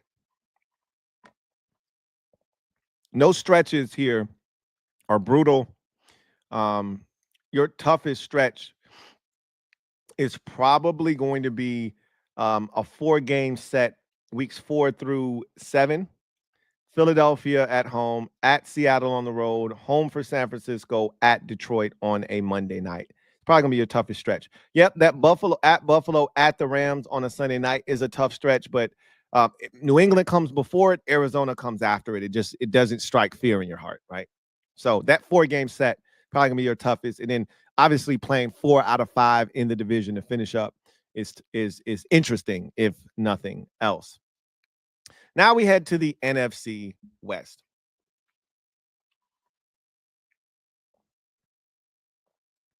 And we start the Arizona Cardinals. 2 primetime games, standalone games, but they look like 2 legitimate primetime games, night games. That's about right for Arizona. If they had 1, I wouldn't have been tripping either. If they would have had 3, I wouldn't have been tripping, depending on the opponent, right? You knew they were going to be playing an NFC West opponent in one of their games, and then the other one's the Dallas game. I have no issues with them playing Dallas on primetime. None whatsoever. So at New Orleans, I've said the same thing to New Orleans. Get your shit off. This is an opportunity for you to get off to a 1-0 start. Get your shit off. Home for Carolina. Look at you. Feasting on the worst division in the conference. Get your shit off, man. Get it off. At New Orleans, home for Carolina. Look, if you can't start 2-0, I can't help you. I got nothing for you. I don't. At San Francisco, home for Seattle. That's a Thursday night game in week 4. Home for Tennessee at, oh my God, you played the 2 worst divisions in football. Lucky you. Somebody in this division is going to mess around and go 14-3, 15-2 this season. No worse than 13-4. Shit, you hit the inside straight. Let me make sure. I might be tripping. New Orleans, Tampa. Oh my God, the Rams are gonna go 14-3 or 13-4. You got to be effing kidding me. Tennessee, you get both Souths. Who made this schedule? Who did this shit? Oh my God, Lord have mercy. It's gonna be tough to get in the playoffs in the NFC this year because I could mess around and see the Rams, San Francisco, and Seattle on some NFC North shit from last year where the division winner is like 15-2. You got a runner up at 14-3, and then you got the last team at like 12-5. That's a realistic possibility with Jacksonville, Houston, Tennessee, and Indy on the schedule, along with Carolina, Tampa Bay, Atlanta, and New Orleans on the schedule. Somebody's going to clean all of that shit up, scrape the entire plate, and then do enough damage in their own division and mess around and be 13-4, 14-3. Watch. Jeez Louise. You can't get both of them in the same season. You got to split that up, man. I'm looking at this. I'm like, wait. I'm like, New Orleans, Carolina, Tennessee, Indy. Wait, wait a minute. What the hell is going on out there? Jesus.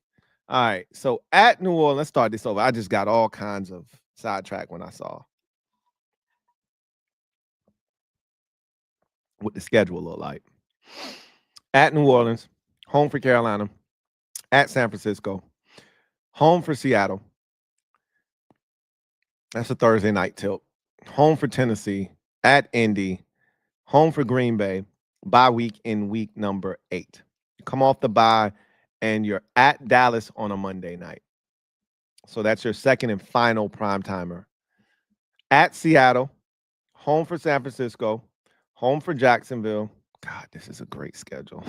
At Tampa Bay, home for the Rams, at Houston, home for Atlanta, at Cincinnati, at the Rams. That is delicioso. Somebody in this division is going to eat and eat good. It probably won't be the Cardinals, though. Let's go to a team that might actually be able to take advantage of this. The next 2 teams in particular, I think, can take advantage of this. I'm not sure about Seattle with Sam Darnold. Rams have 1, 2, 3, 4, 5 prime timers, standalone games. Excuse me. Bless you.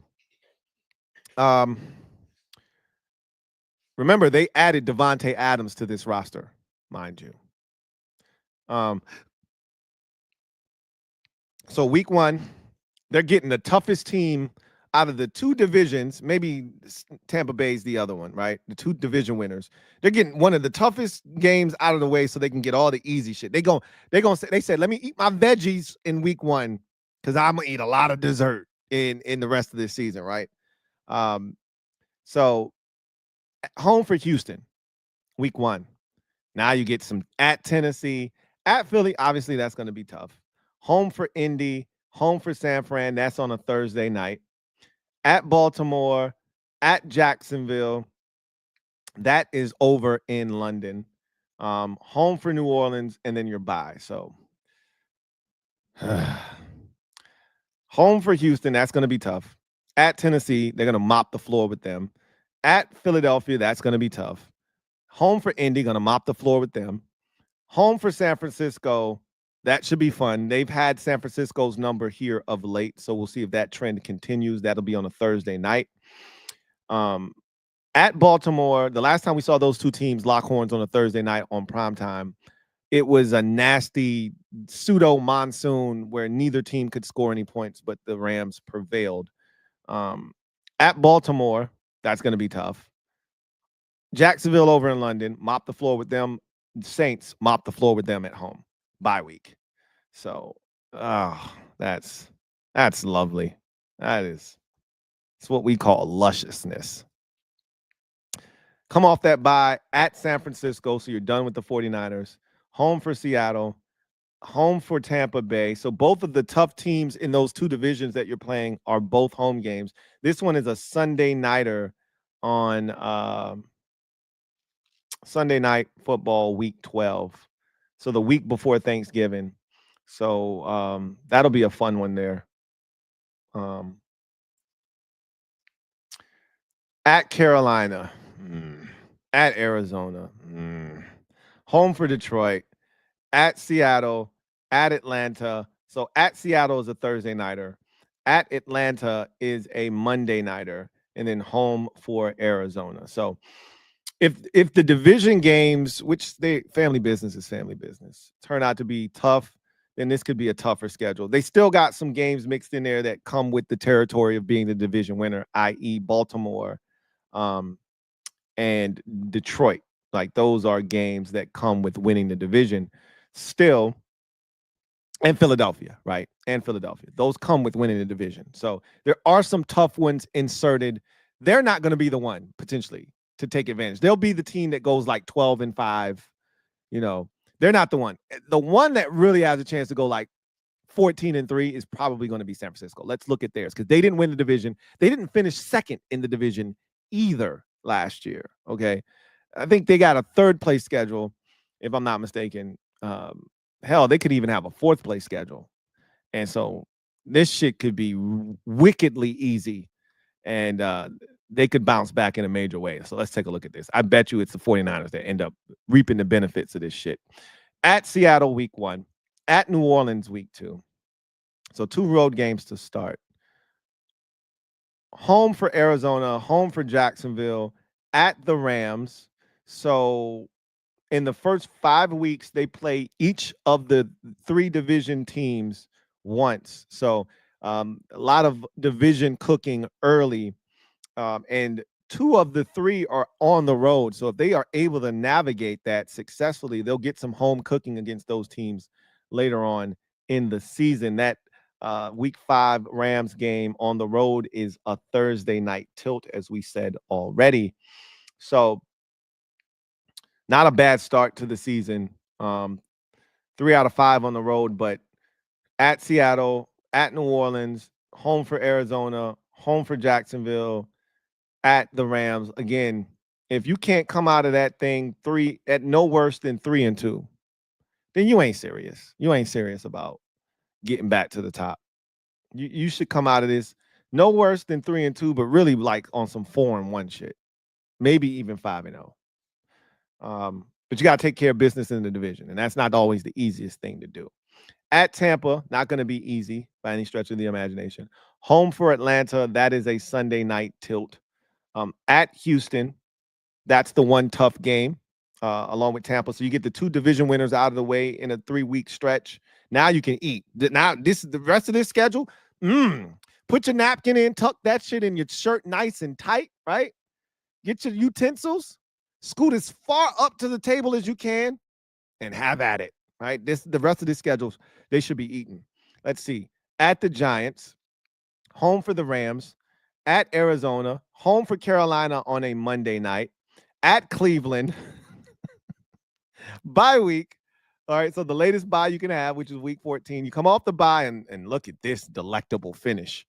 Home for Tennessee, at Indy on a Monday night, that's getting flexed. Home for Chicago, that is a Sunday night game. And then home for Seattle, which by then the Seahawks probably will be playing for absolutely nothing. More likely than not. I can't say that for sure. Sam Darnold could go to Seattle and do what he did in Minnesota last year, for all we know. But that is a delicious finish to the season. This is a very doable schedule. I could see 14-3. I don't think I see 15-2. But I could see 14-3. I could definitely see 13-4 with this shit that they have in front of them. Seattle. Let's take a look at theirs. Sam Darnold at the helm, traded away DK Metcalf. Tyler Lockett also gone. It's now the Jackson Smith and Jigba show. Home for San Francisco, week 1. At Pittsburgh, week 2. Home for New Orleans, week 3. At Arizona, week 4. Can I just say, that is a Thursday night game, that this is a very advantageous start to the season.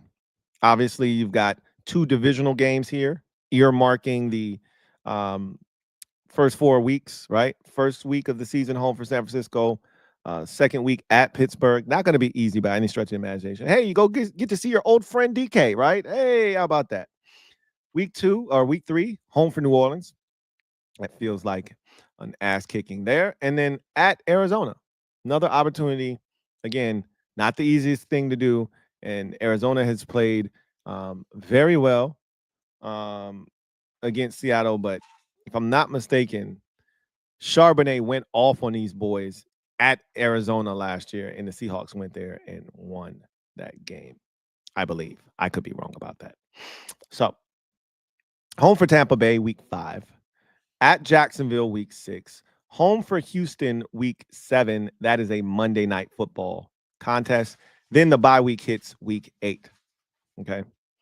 So, again, nothing out of the ordinary here. Home, away, home, away, home, away. So, nothing crazy, right? Nothing crazy. Bye week, you come off the bye, and Seattle heads to Washington. I told you a league high 4 teams have a bye before playing Washington. This is another one here. On a Sunday night, they will be traveling to Washington to take on the Commanders. Home for Arizona, at the Rams, at the Titans, home for Minnesota, at Atlanta. So this is a little nasty stretch here, 3 out of 4. And if you wanted to include the Washington game after the bye, so after the bye, 4 out of 6 on the road. 4 out of 6 on the road, including 3 out of 4 straight out of the bye, right? But if you extend it out, 4 out of 6. So home for Minnesota, at Atlanta, home for Indy, home for the Rams on a Thursday night, which concludes their primetime schedule, at Carolina, at San Francisco to finish up. So a doable schedule, a very doable schedule. Again, you're playing 2 of the worst divisions in football, so there's no way to put together a schedule where there's not going to be an opportunity. Say you're on a 2-game loser streak. Well, guess what? Here comes Indy, right? You're on a 2-game skid. Boom. Here comes Carolina to save the day, right? They've got those, worked into the schedule here. But the only thing that sucks if you're Seattle is like, don't backlog my Indy and my Carolina and all that shit. And again, we don't know if Indy's going to suck, but Daniel Jones is one of your 2 quarterbacks. And the other one is Anthony Richardson, who hasn't stayed healthy in either of his seasons to start his career. Like, he hasn't stayed healthy and he hasn't been productive. So, again, don't backlog my Carolina and my Indy, right? That's the only thing I would say. And the Tennessee's kind of far back to week 12. You could have thrown one of those in, but they gave him a New Orleans, right? They gave him something. So that's the Seattle Seahawks schedule, and that is all of the NFC schedules. So let's go through the entire grid quickly and just talk about some anomalies that stand out to me. So right out of the gates, Buffalo, 5 out of their first 6 games are prime timers. Excuse me, 4 out of their first 6 are prime timers. The only other team to get that type of treatment, Kansas City Chiefs, right? So that's interesting. The Vikings have 4 colored games here in the first 5, but 2 of them are international. So not the same thing, right? Not quite the same thing. So that's an anomaly. The only team to start the season off with 3 straight divisional contests are the Los Angeles Chargers. No other team plays 3 straight divisional opponents to kick off the season. There are a lot of teams that play 2. Nobody else plays 3. Obviously, the Vikings are the only team in the league to play 2 straight international games, the first time in NFL history. The Dallas Cowboys play 4 Thursday games. First time in NFL history that has happened. Cowboys, along with the Chiefs and Commanders, have 8 primetime standalone games on their schedules. No other team has as many as those 3. The Commanders finish up their schedule with 4 straight games against divisional opponents. No other team in the league does that. However, we did see a team finish up with 4 out of 5, which is the Tampa Bay Buccaneers, with 4 games out of 5 against divisional opponents. So not quite the same as 4 straight like the Commanders have, but very close for the Tampa Bay Buccaneers. 3 teams have absolutely 0 primetime games. That would be the Cleveland Browns, the Tennessee Titans, and the New Orleans Saints. At least the Browns have a nationally televised game over in London. I count that as a primetime game. There's no other game on, but they don't play any games at night. None of those teams do. And Tennessee and New Orleans have absolutely 0. At least, I guess, Tennessee's playing at 4:25 though, a bunch. 1 or 4 or 5, 4 o'clock hour. They got a bunch of West Coasters. Denver, Arizona, and Vegas are all out on the Mountain Time Zone or West Coast. And then at Indy and a home for Vegas, those are 4 o'clock games as well. So San Francisco, another West Coast game. So at least they got some 4:20. Like the Saints, poor Saints, and they just got 2 West Coast games. They're 2 trips out west. That's it. Everything else is 1 o'clock. So there is that. That's about it. We got some interesting schedules, some interesting mixes, but when it's all said and done, as you can see, AFC South, along with the NFC South, the 2 worst divisions in football, have the least amount of color of anyone. Go figure, right? Atlanta leads the way in color in the South, and Houston, obviously rightfully so, leads the AFC South in color there. So that's it. That is your schedule in a nutshell. Can't wait to see this thing unfold. So now that we've taken care of that, let's get to our social media maneuvers. I'm a midnight marauder. Y'all know what it is. Shout out to everybody in the comment section. If you're out there, you want your comment read on the air, use the hashtag LouieTLive to have your comment read. If it is pertinent and time permits, we will get to your comment. But if you want to ensure that your comment is read, the best way to do that is to super chat. That'll ensure that your comment not only jumps to the front of the line so that it can be responded to, but it also ensures that your comment is shown on the screen, read, and reacted to. So with that said, want to kick off social media maneuvers with a conversation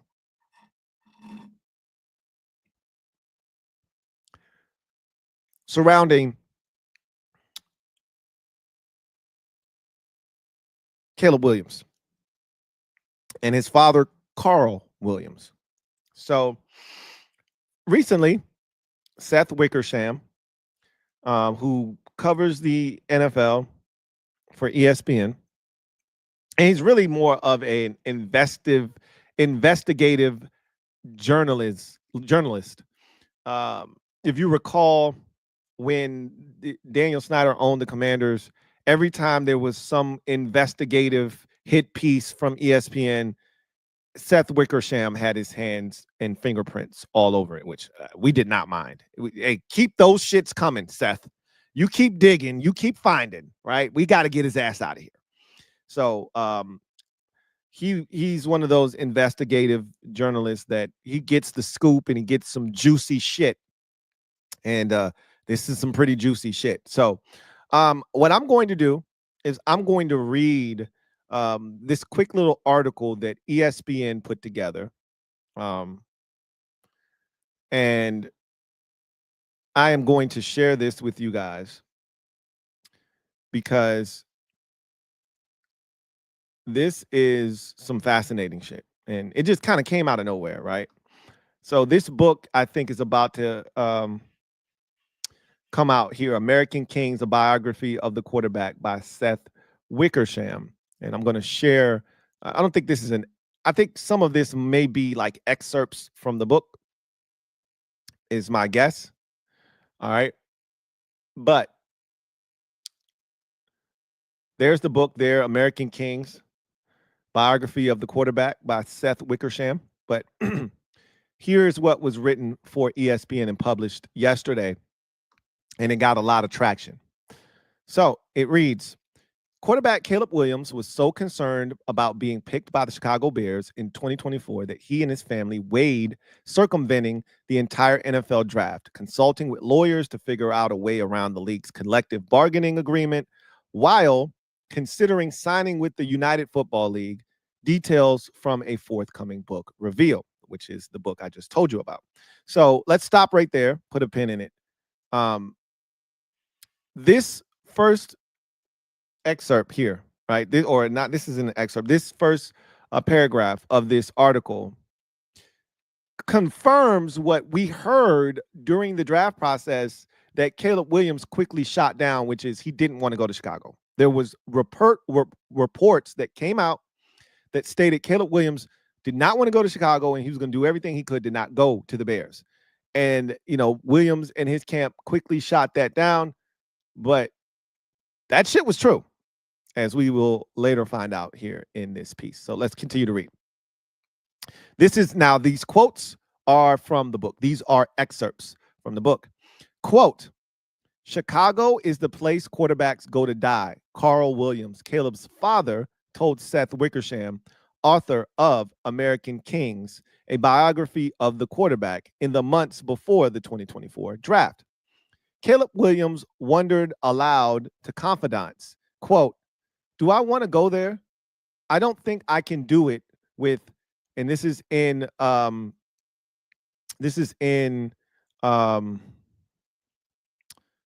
Jesus, why am I blanking on what these shits are called? Lord have mercy. Oh my God.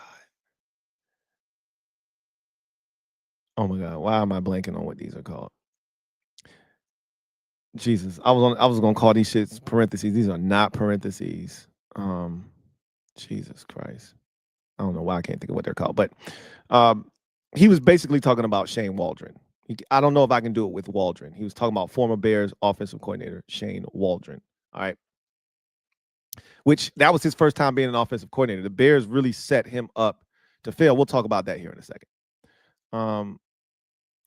The forthcoming book, to be published in September, offers a detailed account of what it means to be a quarterback at various levels from high school to college to the NFL and what it's like for legends in retirement. It features unprecedented access with dozens of quarterbacks and generational guests such as John Elway, Johnny Unitas, Warren Moon, and members of the Manning family and Steve Young, among others. It also includes current signal callers such as Kirk Cousins and Drake May. Additionally, there are new details inside the ruthless recruitment of Texas quarterback Arch Manning and the youth quarterback circuit. It also chronicles LSU quarterback Colin Hurley's near-death car wreck in January and subsequent full recovery.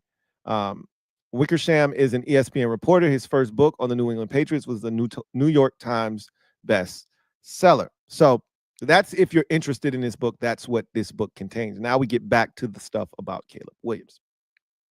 This book offers an inside look at Williams' state of mind. Carl Williams went to great lengths to try and circumvent the NFL draft, Wickersham writes, wanting to give his son an opportunity to choose his future employer. The Bears had not drafted a star quarterback since the 80s, and their recent draft selections, Mitchell Trubisky and Justin Fields, didn't pan out. Carl Williams was worried that with the franchise's history, stadium uncertainty, and offensive performances under then head coach Matt Eberflus, Caleb Williams wouldn't have the organizational support to succeed. Quote, and this is Carl Williams, I don't want my son playing for the Bears, Williams told several agents in 2024. Looking for a way around the league's collective bargaining agreement, Carl Williams spoke with Archie Manning, who helped Eli Manning assert a measure of control over his eventual team back in the 2004 draft. He also met with labor lawyers and agents and even considered whether his son could sign with the United Football League and become an unrestricted NFL free agent in 2025 to be able to pick a team. In addition to the draft process, Carl Williams vented about the rookie wage scale, which could lock his son into the team that drafted him for up to 8 years. He calculated hundreds of millions of lost market value income. The rookie cap is just unconstitutional, Carl Williams told Wickersham, later adding that the CBA is the worst piece of shit I've ever read. It's the worst in sports history, closed quote. After an up and down final season at USC, Caleb Williams was unsure of what he wanted to do as he prepared for the 2024 draft. At the combine that year, he met with the Minnesota Vikings head coach Kevin O'Connell, the quarterback whisperer. The two hit it off, and Caleb Williams began to dream of what it would be like to play for Minnesota. I need to go to the Vikings, Caleb told his father. Let's do it, his father replied. But both Caleb and Carl knew that a trade to the divisional rival was extremely unlikely. Bears GM Ryan Poles stood firm, telling Williams, "We're drafting you no matter what," close quote. That left one option: to publicly attack the Bears in the city of Chicago, hoping that it would make the situation untenable, similar to what Jack and John Elway had done with the Baltimore Colts in 1983. He's worried about me taking bullets, Carl Williams told Wickersham of his son. Quote, I don't care. I just don't agree with this shit, you know? I'm more interested in making sure that he can do what he wants to do, closed quote. That was Carl Williams once again.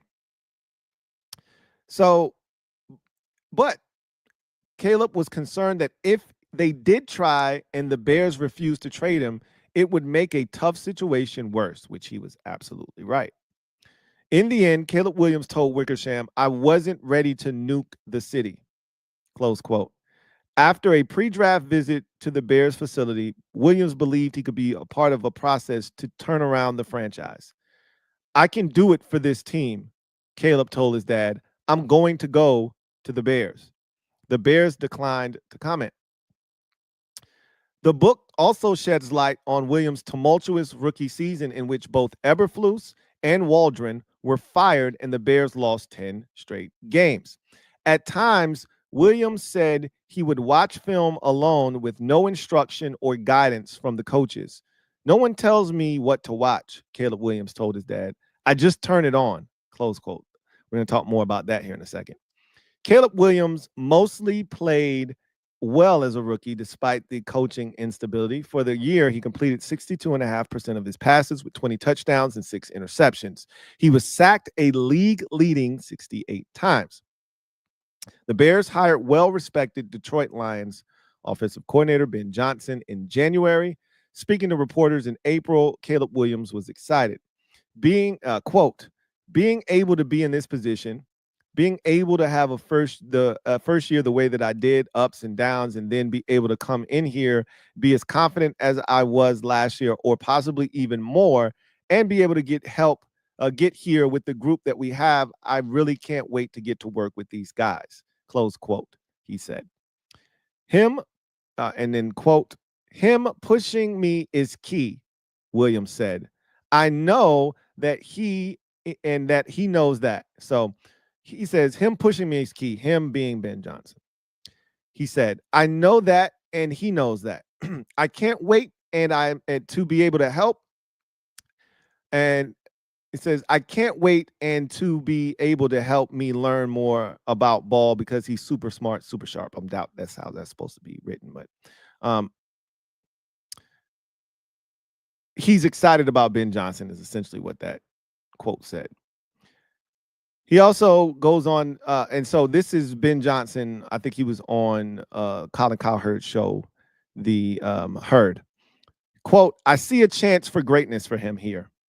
He's been communicated that he feels he's been communicated that way, that and he feels the same way. What the hell is this? They're not doing a good job of transcribing what's being said here. It says he's been communicated that way, and he feels the same way. I guess it's supposed to say he's been communicated that, and I feel the same way. So I guess that's what that's trying to say. I don't know what's gone on here prior to him joining the organization, but he is very proud to be a Chicago Bear, Johnson told Fox Sports, The Herd, hosted by Colin Cowherd, following publication of this story on Thursday. That quote, that's what our conversations have included. He's really excited to get to work right now and be the best version of himself for 2025, close quote.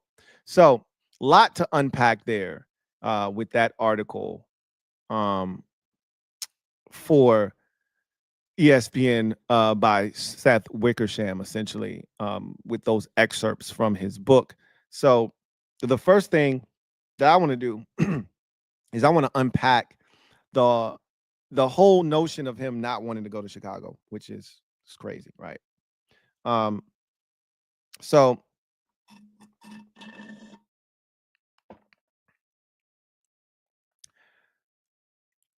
we heard about that for the very beginning of the 2024 draft process, that he didn't want to go to Chicago. Now, I don't think we wanted to believe it, because you hear a lot of things, and I always tell you, believe half of what you see, none of what you hear, even if it's spat by me, your man Louie T. So until Caleb Williams publicly came out and denounced the Bears, I didn't buy it as truth, and he never did. So I was like, nah, that's not, y'all tripping. That ain't really real. And he came out and said, no, I never said that I wouldn't go to Chicago. So we just dismissed it as, hearsay and innuendo and kept it pushing. Turns out that, him and his dad were really, mulling over, coming out and verbally denouncing the Bears and really turning it into a shit show to see if they could force the Bears' hand.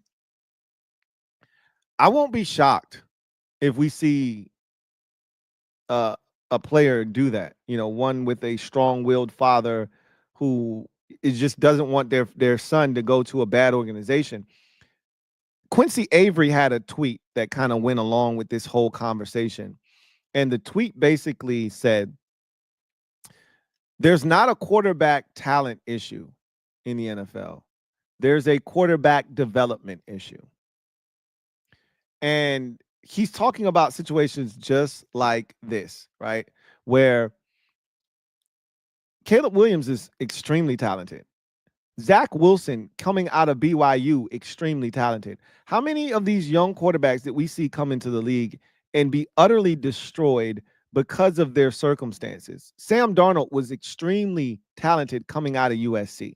Like, you watched Sam Darnold play last year and some of the plays he made, and you have to remind yourself, this was the number 3 pick overall. Like, because we've seen Sam Darnold in a bad organization for 5 years, I think it was like more like 3 or 4 years with the Jets before he moved on.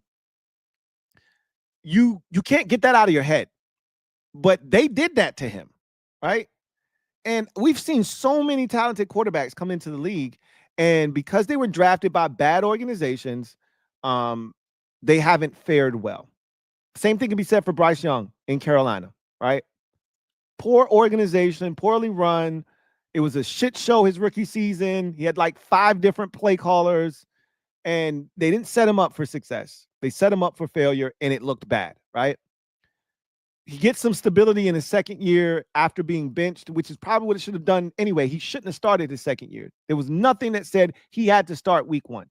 They could have just let him sit on the bench, continue to, get comfortable with the playbook, and then throw him out there and then see what happens. But it worked out for the best. He went out there. He failed again. They sat him down. He saw what it was supposed to look like. He got back in there, and he had a good, strong close to his second season with stability with Dave Canales. So to me, this is an indictment. The Bears continue to show that if you don't have a great program, if you do not have a plan for a young quarterback, Like I am as a Commanders fan. Look, we've destroyed many a young quarterback. Like we were that organization before this new group came in. That's what we did to Dwayne Haskins. Drafted him without a plan. The coach that was here at the time didn't want him. Made it publicly known he wanted no parts of Dwayne Haskins. The owner forced him to be drafted. So there was no development of Dwayne Haskins. He was thrown into a game just to make a point. And Dwayne wet the bed. May he rest in peace against the Giants. And he threw like 2 or 3 interceptions in the game. And he looked awful and ill prepared.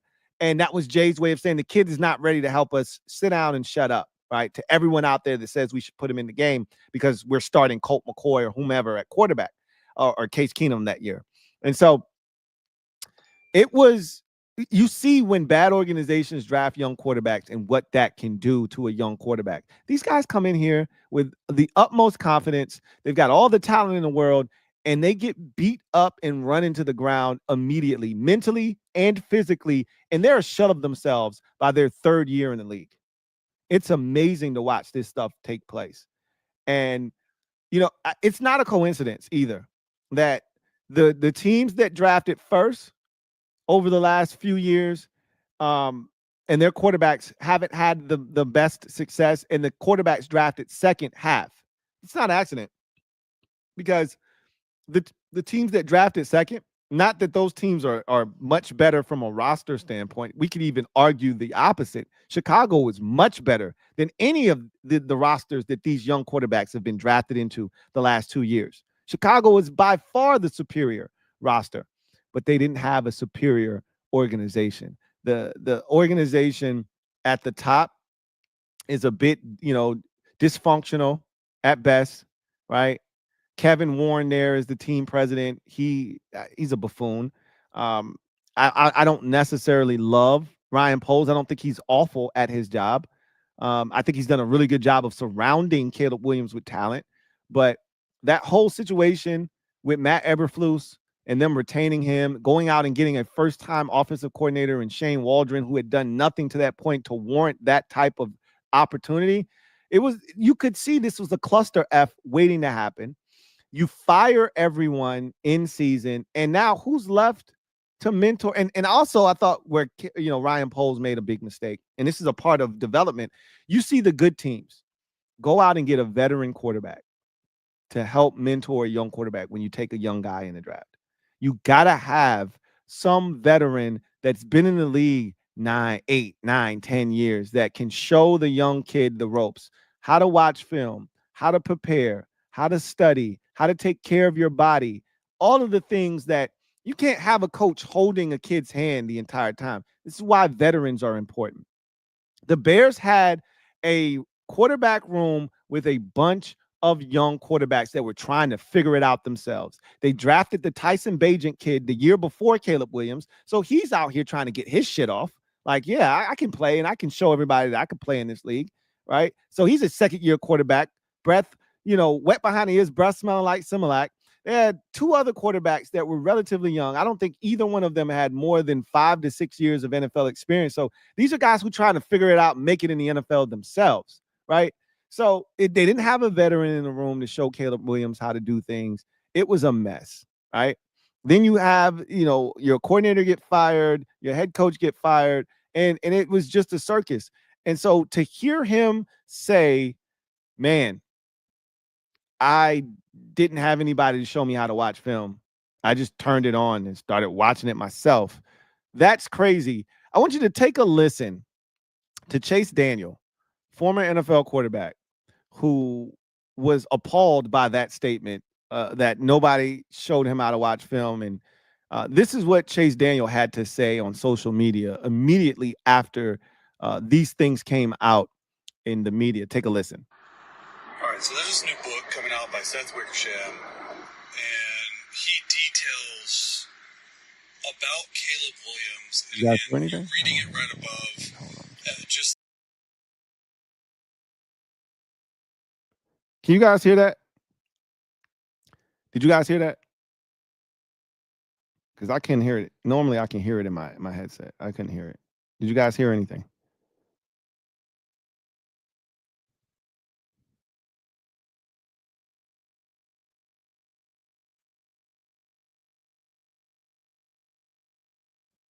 You said it's super low. Huh. Interesting.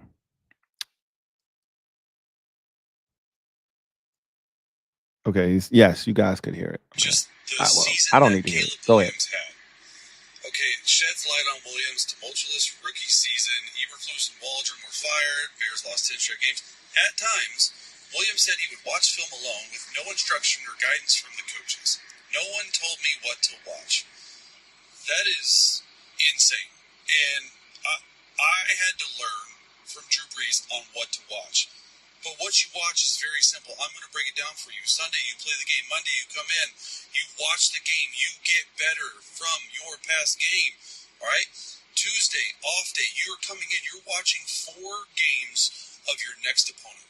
Every single time you come in on Tuesday, you're spending 8 a.m. to 3 p.m. and you're watching those games. Wednesday morning, you will come in, and you will watch base downs and base pressures. You will get a feel for that because install on Wednesday is first and second downs. Okay, after Wednesday's practice, you're going to stay there. You're going to watch third downs because third downs is on Thursday. Then Thursday morning, you're going to get in. You're going to watch third down pressures, and you're going to watch third down blitzes, and you're going to watch what the team does on third downs. You're going to get those pressures right Thursday after practice. You're staying late. You're getting a head start on red zone. Okay, because why? Red zone is on Friday. Friday morning, you're going to come in. You're going to watch some more red zone. You're going to watch 2 minute. You're going to get all this stuff taken care of. And then Friday, go home. Saturday, you're going to do a complete overture on the entire gameplay. That is the key to success when you are needing to watch film. How in the world did no one else tell him, Caleb Williams, you always have to stay a day ahead? This is why I like Case Keenum signing with him. This story is crazy. That is the formula to success in watching film.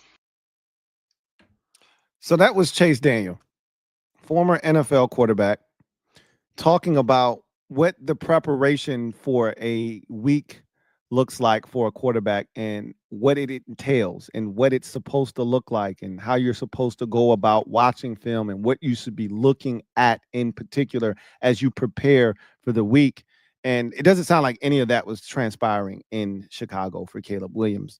So he'll have more structure, obviously, this year with Ben Johnson coming on board.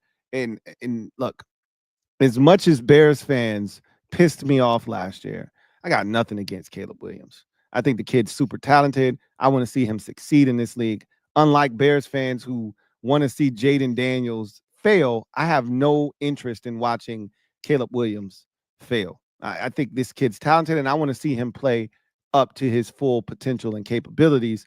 And I think Ben Johnson's going to help him do that. There's a ton of talent around him. He's in a position to win. They upgraded the offensive line. And so I think all of the measures have been put in place, but I don't think this is the last time we're going to hear about a young quarterback that's super talented, that knows he's going number 1 overall, seeing the team that is in a position to draft him and says to himself, I don't want to go there.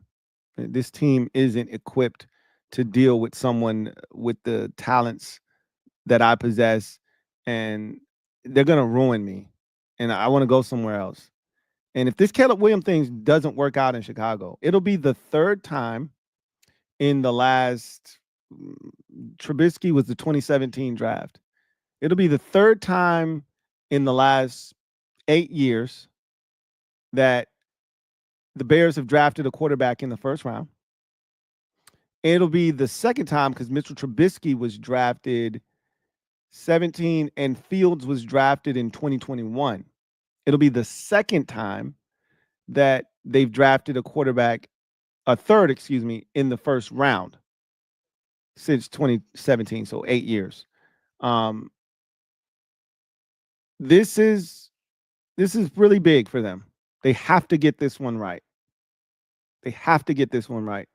And if they can't, it's going to be tough to convince a kid that has the credentials and the fanfare and especially with NIL, it's easy for a kid to just say, oh, they got the number 1 pick and they're going to draft me. I'm going back to school. I'm already making $4 or $5 million anyway. I'm going back to school. I'll try my hand at the draft next year. So there's that opportunity too. Caleb Williams could have gone back to school if he wanted to. He was done with school. He was done with school. Because if I'm not mistaken, he only played 1 year at Oklahoma and then 2 at USC. He could have gone back to school if he so chose to do so. If he so chose to do so. So I don't think this is the last time we're going to see someone try to circumvent the process. I'll tell you that much. Anyway, I digress. I see a lot of people. I've had a number of people send this to me too. The Frankie Louvu's journey from American Samoa to NFL stardom. I saw a lot of people sending it to me. I'm going to take a look at it tonight. I'm going to take a look at it after I get off this podcast. So, speaking of which, let's go ahead. I don't see anything in the comment section really aimed towards me. So, oh, I do. Sorry. I apologize. Sheree writes, what were your thoughts on Derek Carr going into the 2014 NFL draft? He showed promise in 2014 and 15 before his breakout in 2016. I thought he was solid. I didn't have any issues with him. He came out with Devontae Adams. They were really good at Fresno State together. I thought he was solid. I thought he was a second round quarterback. That's why I had him in that draft. And I thought he was okay. I had no issues with him. He ended up in Vegas. He was, like you said, solid, nothing special. And then 2016, he was in the MVP discussion for much of that season until the injury at the end. Like I said on a podcast episode, maybe 3-4 episodes ago, if you were to describe Derek Carr's career, what would it be? Like if you could describe it in 1 or 2 words. And mine was underappreciated. I don't want to say underrated because I think he was right where he was supposed to be from a ranking standpoint. Like his standing in the league, people viewed him, I think, the way that you should have viewed him. As he was never a top 10 quarterback at any point of his career. But he was never a bottom third of the league quarterback. He was always right around hovering in that top half of the league, like right around 14, maybe 12 is the highest he probably ever got. 12 in the league quarterback wise, and 12 to 18, 19 is as low as he probably fell. But he was never like the 23rd or 24th best quarterback in the league or anything like that. So he was a really solid quarterback. I always just lumped him in there with the Ryan Tannehills and, the Dak Prescotts, even though Dak has been a top 10 quarterback in this league multiple times over before. But he's in that Kirk Cousins. He's more like in that Kirk Cousins, Ryan Tannehill, range of his career. He was underappreciated because every year Raiders fans wanted to upgrade. They wanted to trade him. So, yeah, he was a solid solid quarterback. And we just heard in that article that Carl Williams consulted Archie Manning because we saw the Mannings do what the Elways did back in '83. The Mannings did in '04 because the Chargers hadn't been a good organization with quarterbacks. They didn't want Eli going there. So they bogarted their way out of the, number 1 overall pick. Essentially, they had the Chargers make the pick, told them they weren't going to play for them, had the Giants draft Phillip Rivers at 4, and then the 2 teams swap the picks. So I could see another, the Mannings may do it again with Arch. Who knows? Right? When he comes out. Who knows? Let's see.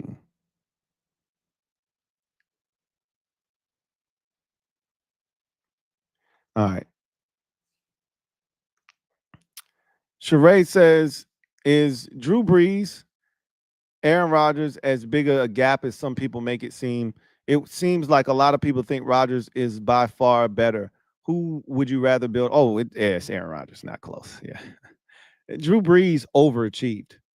Drew Brees is barely 6 feet tall, threw on his tippy toes, didn't have the strongest arm in the world. Drew Brees was a film rat. He knew NFL defenses. He knew where to go with the football. He had a sharp NFL mind. He was cerebral, extremely accurate. Was very, very good as a quarterback, one of the best of his era. But talent-wise, it's not close. Aaron Rodgers, like Drew Brees, is not a great athlete. It's crazy because when Drew Brees first came into the league, he was coming out of Purdue. Drew Brees, go back and watch Drew Brees in college. He was an athlete. I don't know what happened.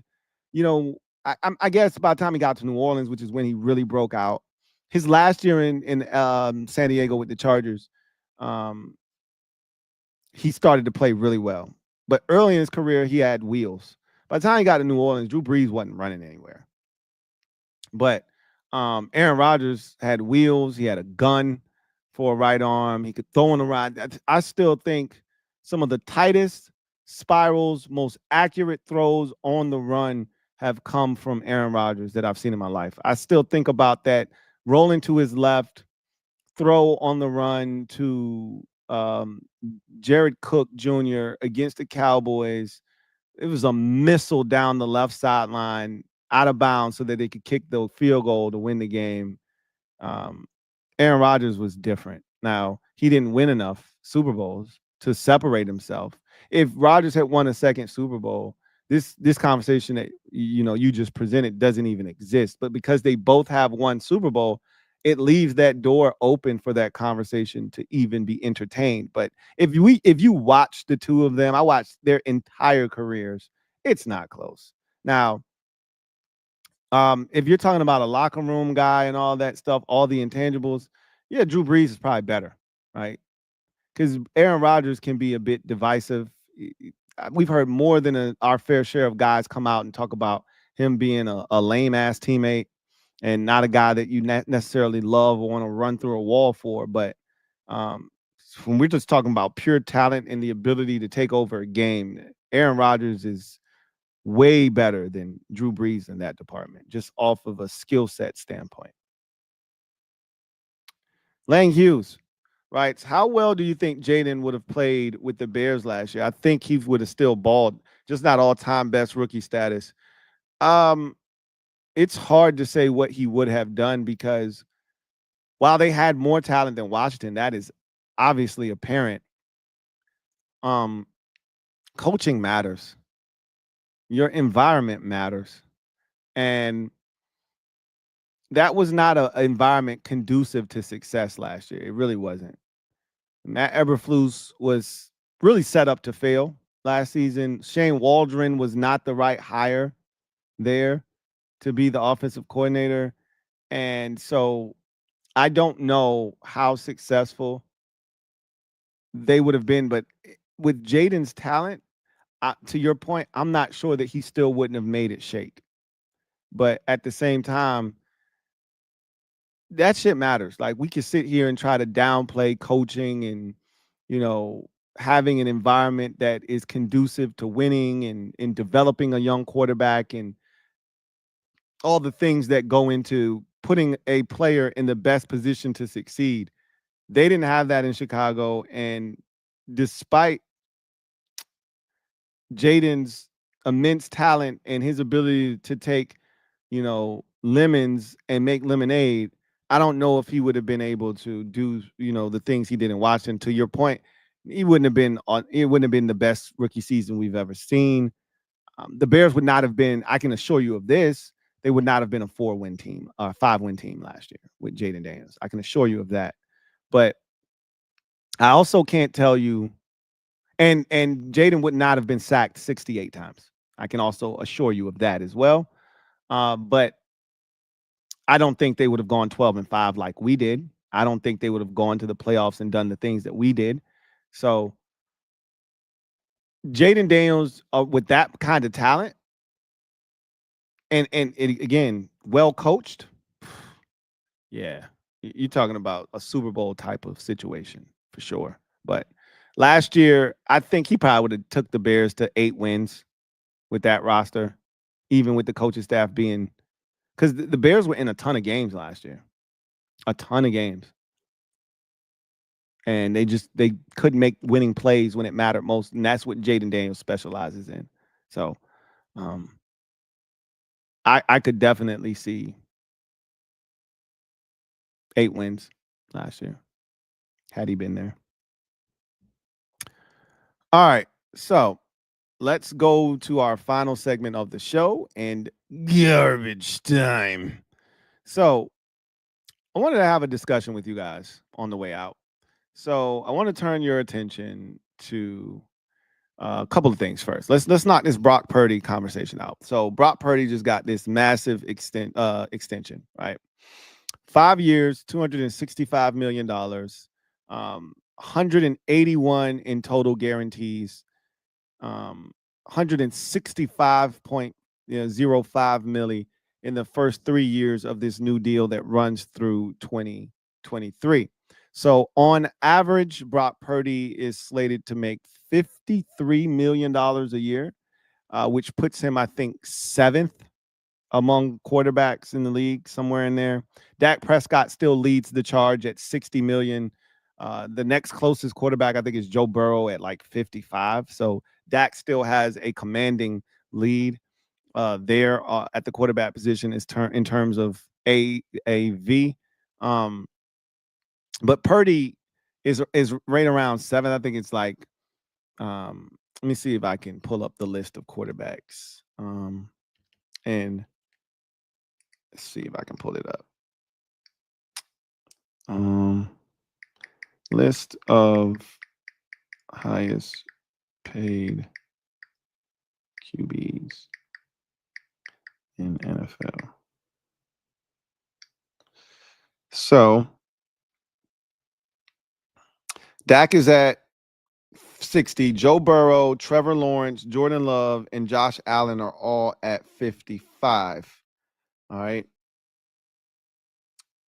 So they're all at 55. Then Tua, Jared Goff are at 53. And that is where Brock Purdy now finds himself, right with that Tua, Jared Goff situation. So he's right where he's supposed to be. I mean, he's ahead of guys like Lamar Jackson, Jalen Hurts, Justin Herbert, but those guys signed their contracts obviously way before Brock Purdy did. So he's going to leapfrog them. But ultimately, that's where he belongs. So good for Brock Purdy, good for the 49ers getting a deal that makes sense for everyone. Now we'll see if he can make do with the talent that they're able to surround him with based off of them having to pay him the money that they just did. A lot of money. But again, we talk about this. That's the cost of doing business at the quarterback position. You don't have to have a superstar in order to break a dude off. What you don't want to do is end up being one of these teams without a signal caller, i.e. the Pittsburgh Steelers, and having to try to figure the shit out on the fly. It's not a good situation. It's not a good recipe for success. Brock Purdy isn't the best quarterback in the league, far from it. He'll never be the best quarterback in the league. He doesn't have the physical traits that you need to excel at the position to a level that would put him there. But he's shown the ability to make winning plays when winning plays have to be made. He's taken this team to the NFC Championship multiple times in his career. He's already taken them to a Super Bowl. And so he hasn't won it yet, but he's shown the ability, because of the roster that they've been able to surround him with, that he can win if they've got a good team around him. And so now we'll see what kind of roster they can build around him, being that he's now making grown man NFL quarterback money. All right, so here's the conversation that I wanted to have with you guys. So this is from my guy, Ari Meroff's Twitter account, at My Sports Update. He writes, significant. NFL owners will vote next week on a proposal to change playoff seeding format, where teams would be seeded strictly by regular season record rather than automatically awarding the top 4 seeds to division winners. This is per Albert Breer. Here's more details, and I think this is really interesting. This is the first time I've heard some of this We've heard that conversation before. This is the stuff that I haven't heard. I can't speak for y'all. Y'all might have heard this. I haven't heard this before. So here are some of the more intricate details surrounding this that I think might force owners to actually think about maybe pushing this through. If teams have the same record, a division title would serve as the first tiebreaker, not head-to-head. I agree with that. Like, if you won your division, that should be the difference between two teams that are 12-5, right? After the first round, teams would be reseeded so that the number one seed always plays the lowest seed remaining. That is huge. I think that is the biggest one that exists because you would often get the number one seed coming off of the bye. And in the NFL, it's set up that the lowest seed, the number one seed gets the lowest seed remaining, but that number one seed could come off the bye and, just like we saw this past year, right, get a red hot 12-5 Washington Commanders team that's the 6th seed, but they really shouldn't be the 6th seed, right? Now, in that format, I think the Commanders would have still been the 6th seed because the NFC was loaded last year. But in a normal season, 12-5 team usually isn't your 6th seed. And the Rams, so it would have been reseeded because the Rams, if I'm not mistaken, they weren't 12-5. So they would have been pushed down to, I would think, the 6th seed, because the 7th seed was Green Bay was the 7th seed. They were 12-5. Washington was 12-5. They were the 6th seed. And the 5th seed was Minnesota, who would have been the 2nd seed, I believe, had they reshuffled the seeding based off of record. I think they would have leapfrogged the Philadelphia Eagles for the 2 seed. Eagles would have gone down to the 3 seed. I think the Commanders would have been the 4th seed. And then I think the Packers would have been the 5th seed. I think the Bucs, who won their division, would have been the 6th seed. And then the Rams, I think, would have been the 7th seed. So it would have been that deck would have been totally reshuffled, and the Commanders would have had a home playoff game. And so the Lions would not have come off the bye and had to play a red hot Commanders team. Instead, we would have seen how things would have worked itself out. We don't know who would have advanced, what would it would have looked like. It might have still ended up being the Commanders because all the lower seeded teams could have lost, right? The 4-5 matchup would have been Commanders, Packers, I think. The 3-6 would have been Eagles, Bucks, and the 2-7 would have been Vikings, Rams. So it still would have worked out, and the Rams still would have had the Vikings, and the Vikings would have probably lost. So they would have played the Rams instead of the Lions. Maybe they would have been able to handle the Rams instead of the Commanders. Who knows? But I think that's really important, because if you reshuffle that and you also make sure that the 1 seed gets the lowest seeded team no matter what, which I feel like the NFL already does anyway. But if you reshuffle the seeding, it will always ensure that they get the best opportunity to advance. That's why you work so hard in the regular season to get that first round bye and to also get the cleanest and clearest and most efficient path to the Super Bowl. And then the last bullet is the NFL wants to increase late season competitiveness and excitement and reduce teams resting starters in weeks 17 and 18. That's also key too, because I read somewhere somebody said they can call this the Joe Burrow rule, right?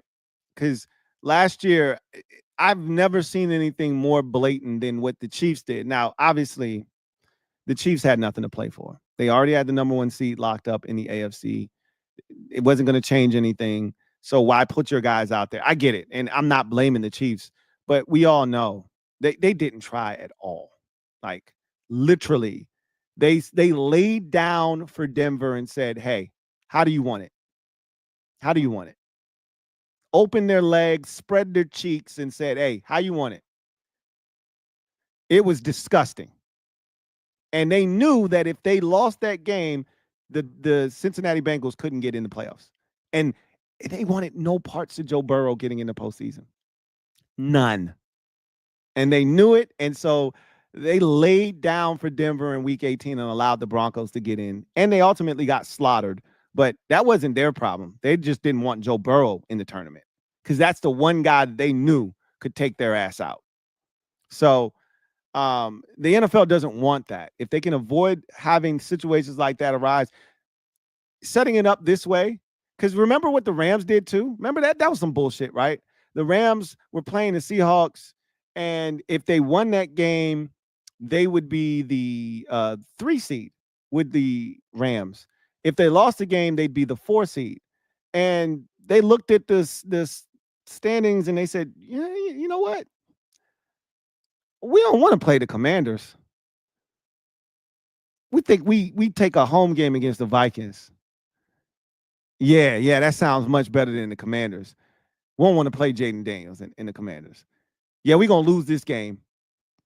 And they lost. They lost that game against Seattle, did the Rams in week 18. Got the 4 seed, and it got them a win. I don't know if they win in wild card weekend against the Commanders, right? I don't know if they win. So I really think that this could increase competitiveness because instead of just saying, well, I'm locked into the 2 seed. If you're Buffalo, I'm locked into the 2 seed. I won my division. I'm the 2 seed. I can't fall any further than 2. I'm good. I don't need to play my starters in week 18. Instead of having that be the case, you could have a team from another division that's got the same record as you. Like, for instance, Philadelphia didn't have to play week 18 last year because they were already locked into the 2 seed. They knew that no matter what happened in the nightcap, which was Lions and Vikings, the team that won that game was going to be the 1 seed. Eagles couldn't leapfrog them. And the loser was going all the way back to the wild card line.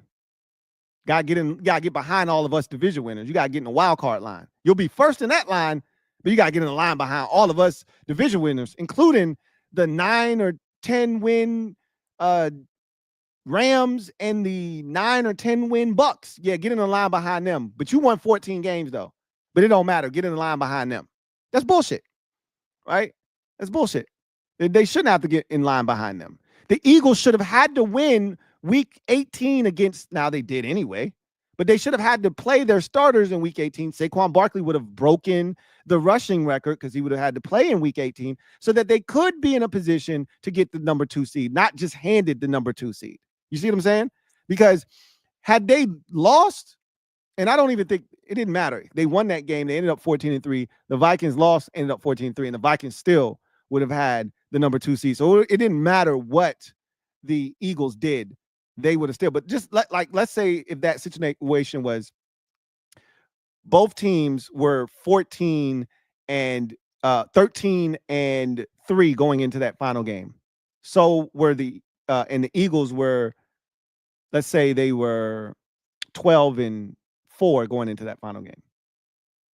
And if the Eagles lose and go to 12-5, well, clearly they're not going to get the number 2 seed no matter what. But if they win, right, and go to 13-4, and the loser of that game is 13-4 as well, and by virtue of a tiebreaker, let's say the Eagles have a better conference record or better, common opponents record against the loser of that game, now they would jump them and be the 2 seed.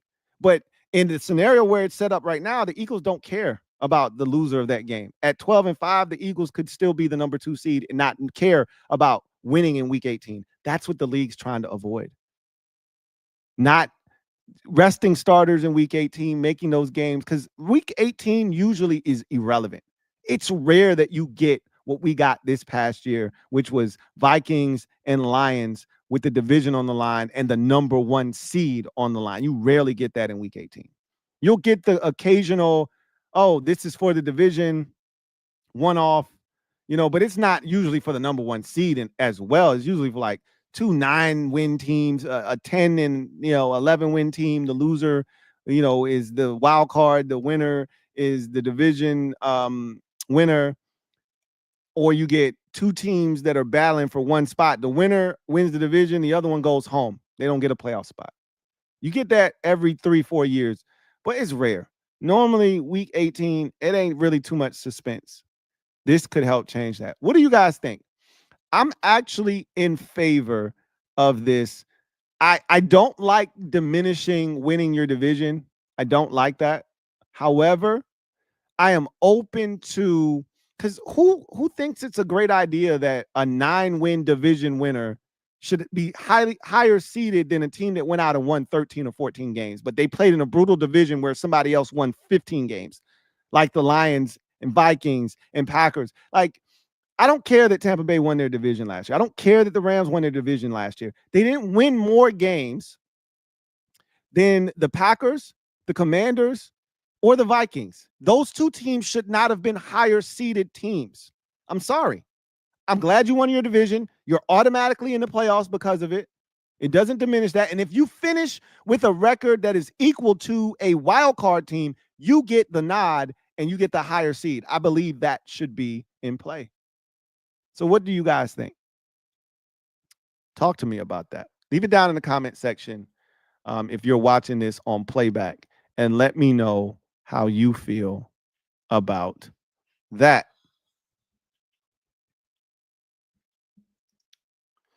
So, got a super chat here from Jacob Cortez. Thank you for the super chat. Greatly appreciate you. Jacob writes, "Hey Lou, NFL just dropped a video on Frankie Louvu. If you haven't seen it, I definitely recommend it. Definitely one you can break out for the cat." It's crazy that you just said that. I'm literally about to go get me a bowl, fill it up with cashews and almonds, and sit down and watch it. I've heard nothing but great things about it. I've actually seen a documentary on Frankie Louvu before, so I think this is going to be an extension of that. He did one when he was in Carolina, when he, and it kind of talked about his upbringing and him coming into, the States to go to college, and his, it talked more about the Samoan community and how they're so tight knit, and there's a lot of them like at Washington State, and it kind of chronicled that. And so I'm assuming this is going to be some kin to that. But yeah, I'm definitely going to check it out. It's funny. Don't act like you know me, Jacob. Don't be over here acting like you know me. You read me, because I'm definitely about to go get some cashews and some almonds and sit down and watch it. So I appreciate that, Jacob. Definitely going to check it out. I've heard nothing but good things about it. So with that said, that is going to do it for me, your man, Louie T, here on the 505th installment of the Louie T Network podcast. I look forward to chopping it up with you guys next time, probably next Tuesday is my guess. Meantime, there'll be hopefully some more content coming your way. So be on the lookout for that. In any event, enjoy the weekend. We got a game 7 on Sunday. The only series still going on from the second round. Thunder, Nuggets. I expect the Thunder to be victorious there, but it would not shock me in the least if the Nuggets championship experience won out there and they advance to play the Timberwolves. We're going to have a weird NBA Finals no matter what. I mean, whether it's OKC or Denver playing against the Timberwolves, it's going to be Pacers, Knicks, and it's going to be Timberwolves, probably Thunder. Whoa, what the F? I guess most of us thought that the Thunder would be there against Boston, so we're not that far off. But if they lose and it's the Nuggets, who had that on their bingo card? The Nuggets, Timberwolves, Western Conference Finals, Pacers, Knicks, Eastern Conference Finals. Who had that on their bingo card? Not me. Not me.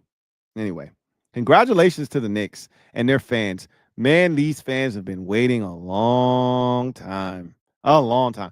It reminds me so much of what we just went through as Commanders fans, right? Passionate fan base, dying for an opportunity to be back on this stage and have suffered through terrible ownership. James Dolan was the worst owner in not only the NBA, but sports. He was right there with Dan Snyder for a very long time. Knicks fans deserve this, man. I'm happy for them. So let's see if they get it. But Jacob Cortez, thank you for the super chat. Greatly appreciate you. Double up. Thank you for doubling up. Jacob writes, I'm locked in, Lou. Clearly you are. Clearly you are locked in, Jacob, because you know me too well. you know me way too well. You are very, very much so plugged in and locked in, my man, because you definitely predicted that 1,000% correct. Anyhow, I digress. You guys get out of here. Enjoy the rest of your day, your evening, and I will see you guys next time. Take care. Have a good one. God bless, and good night.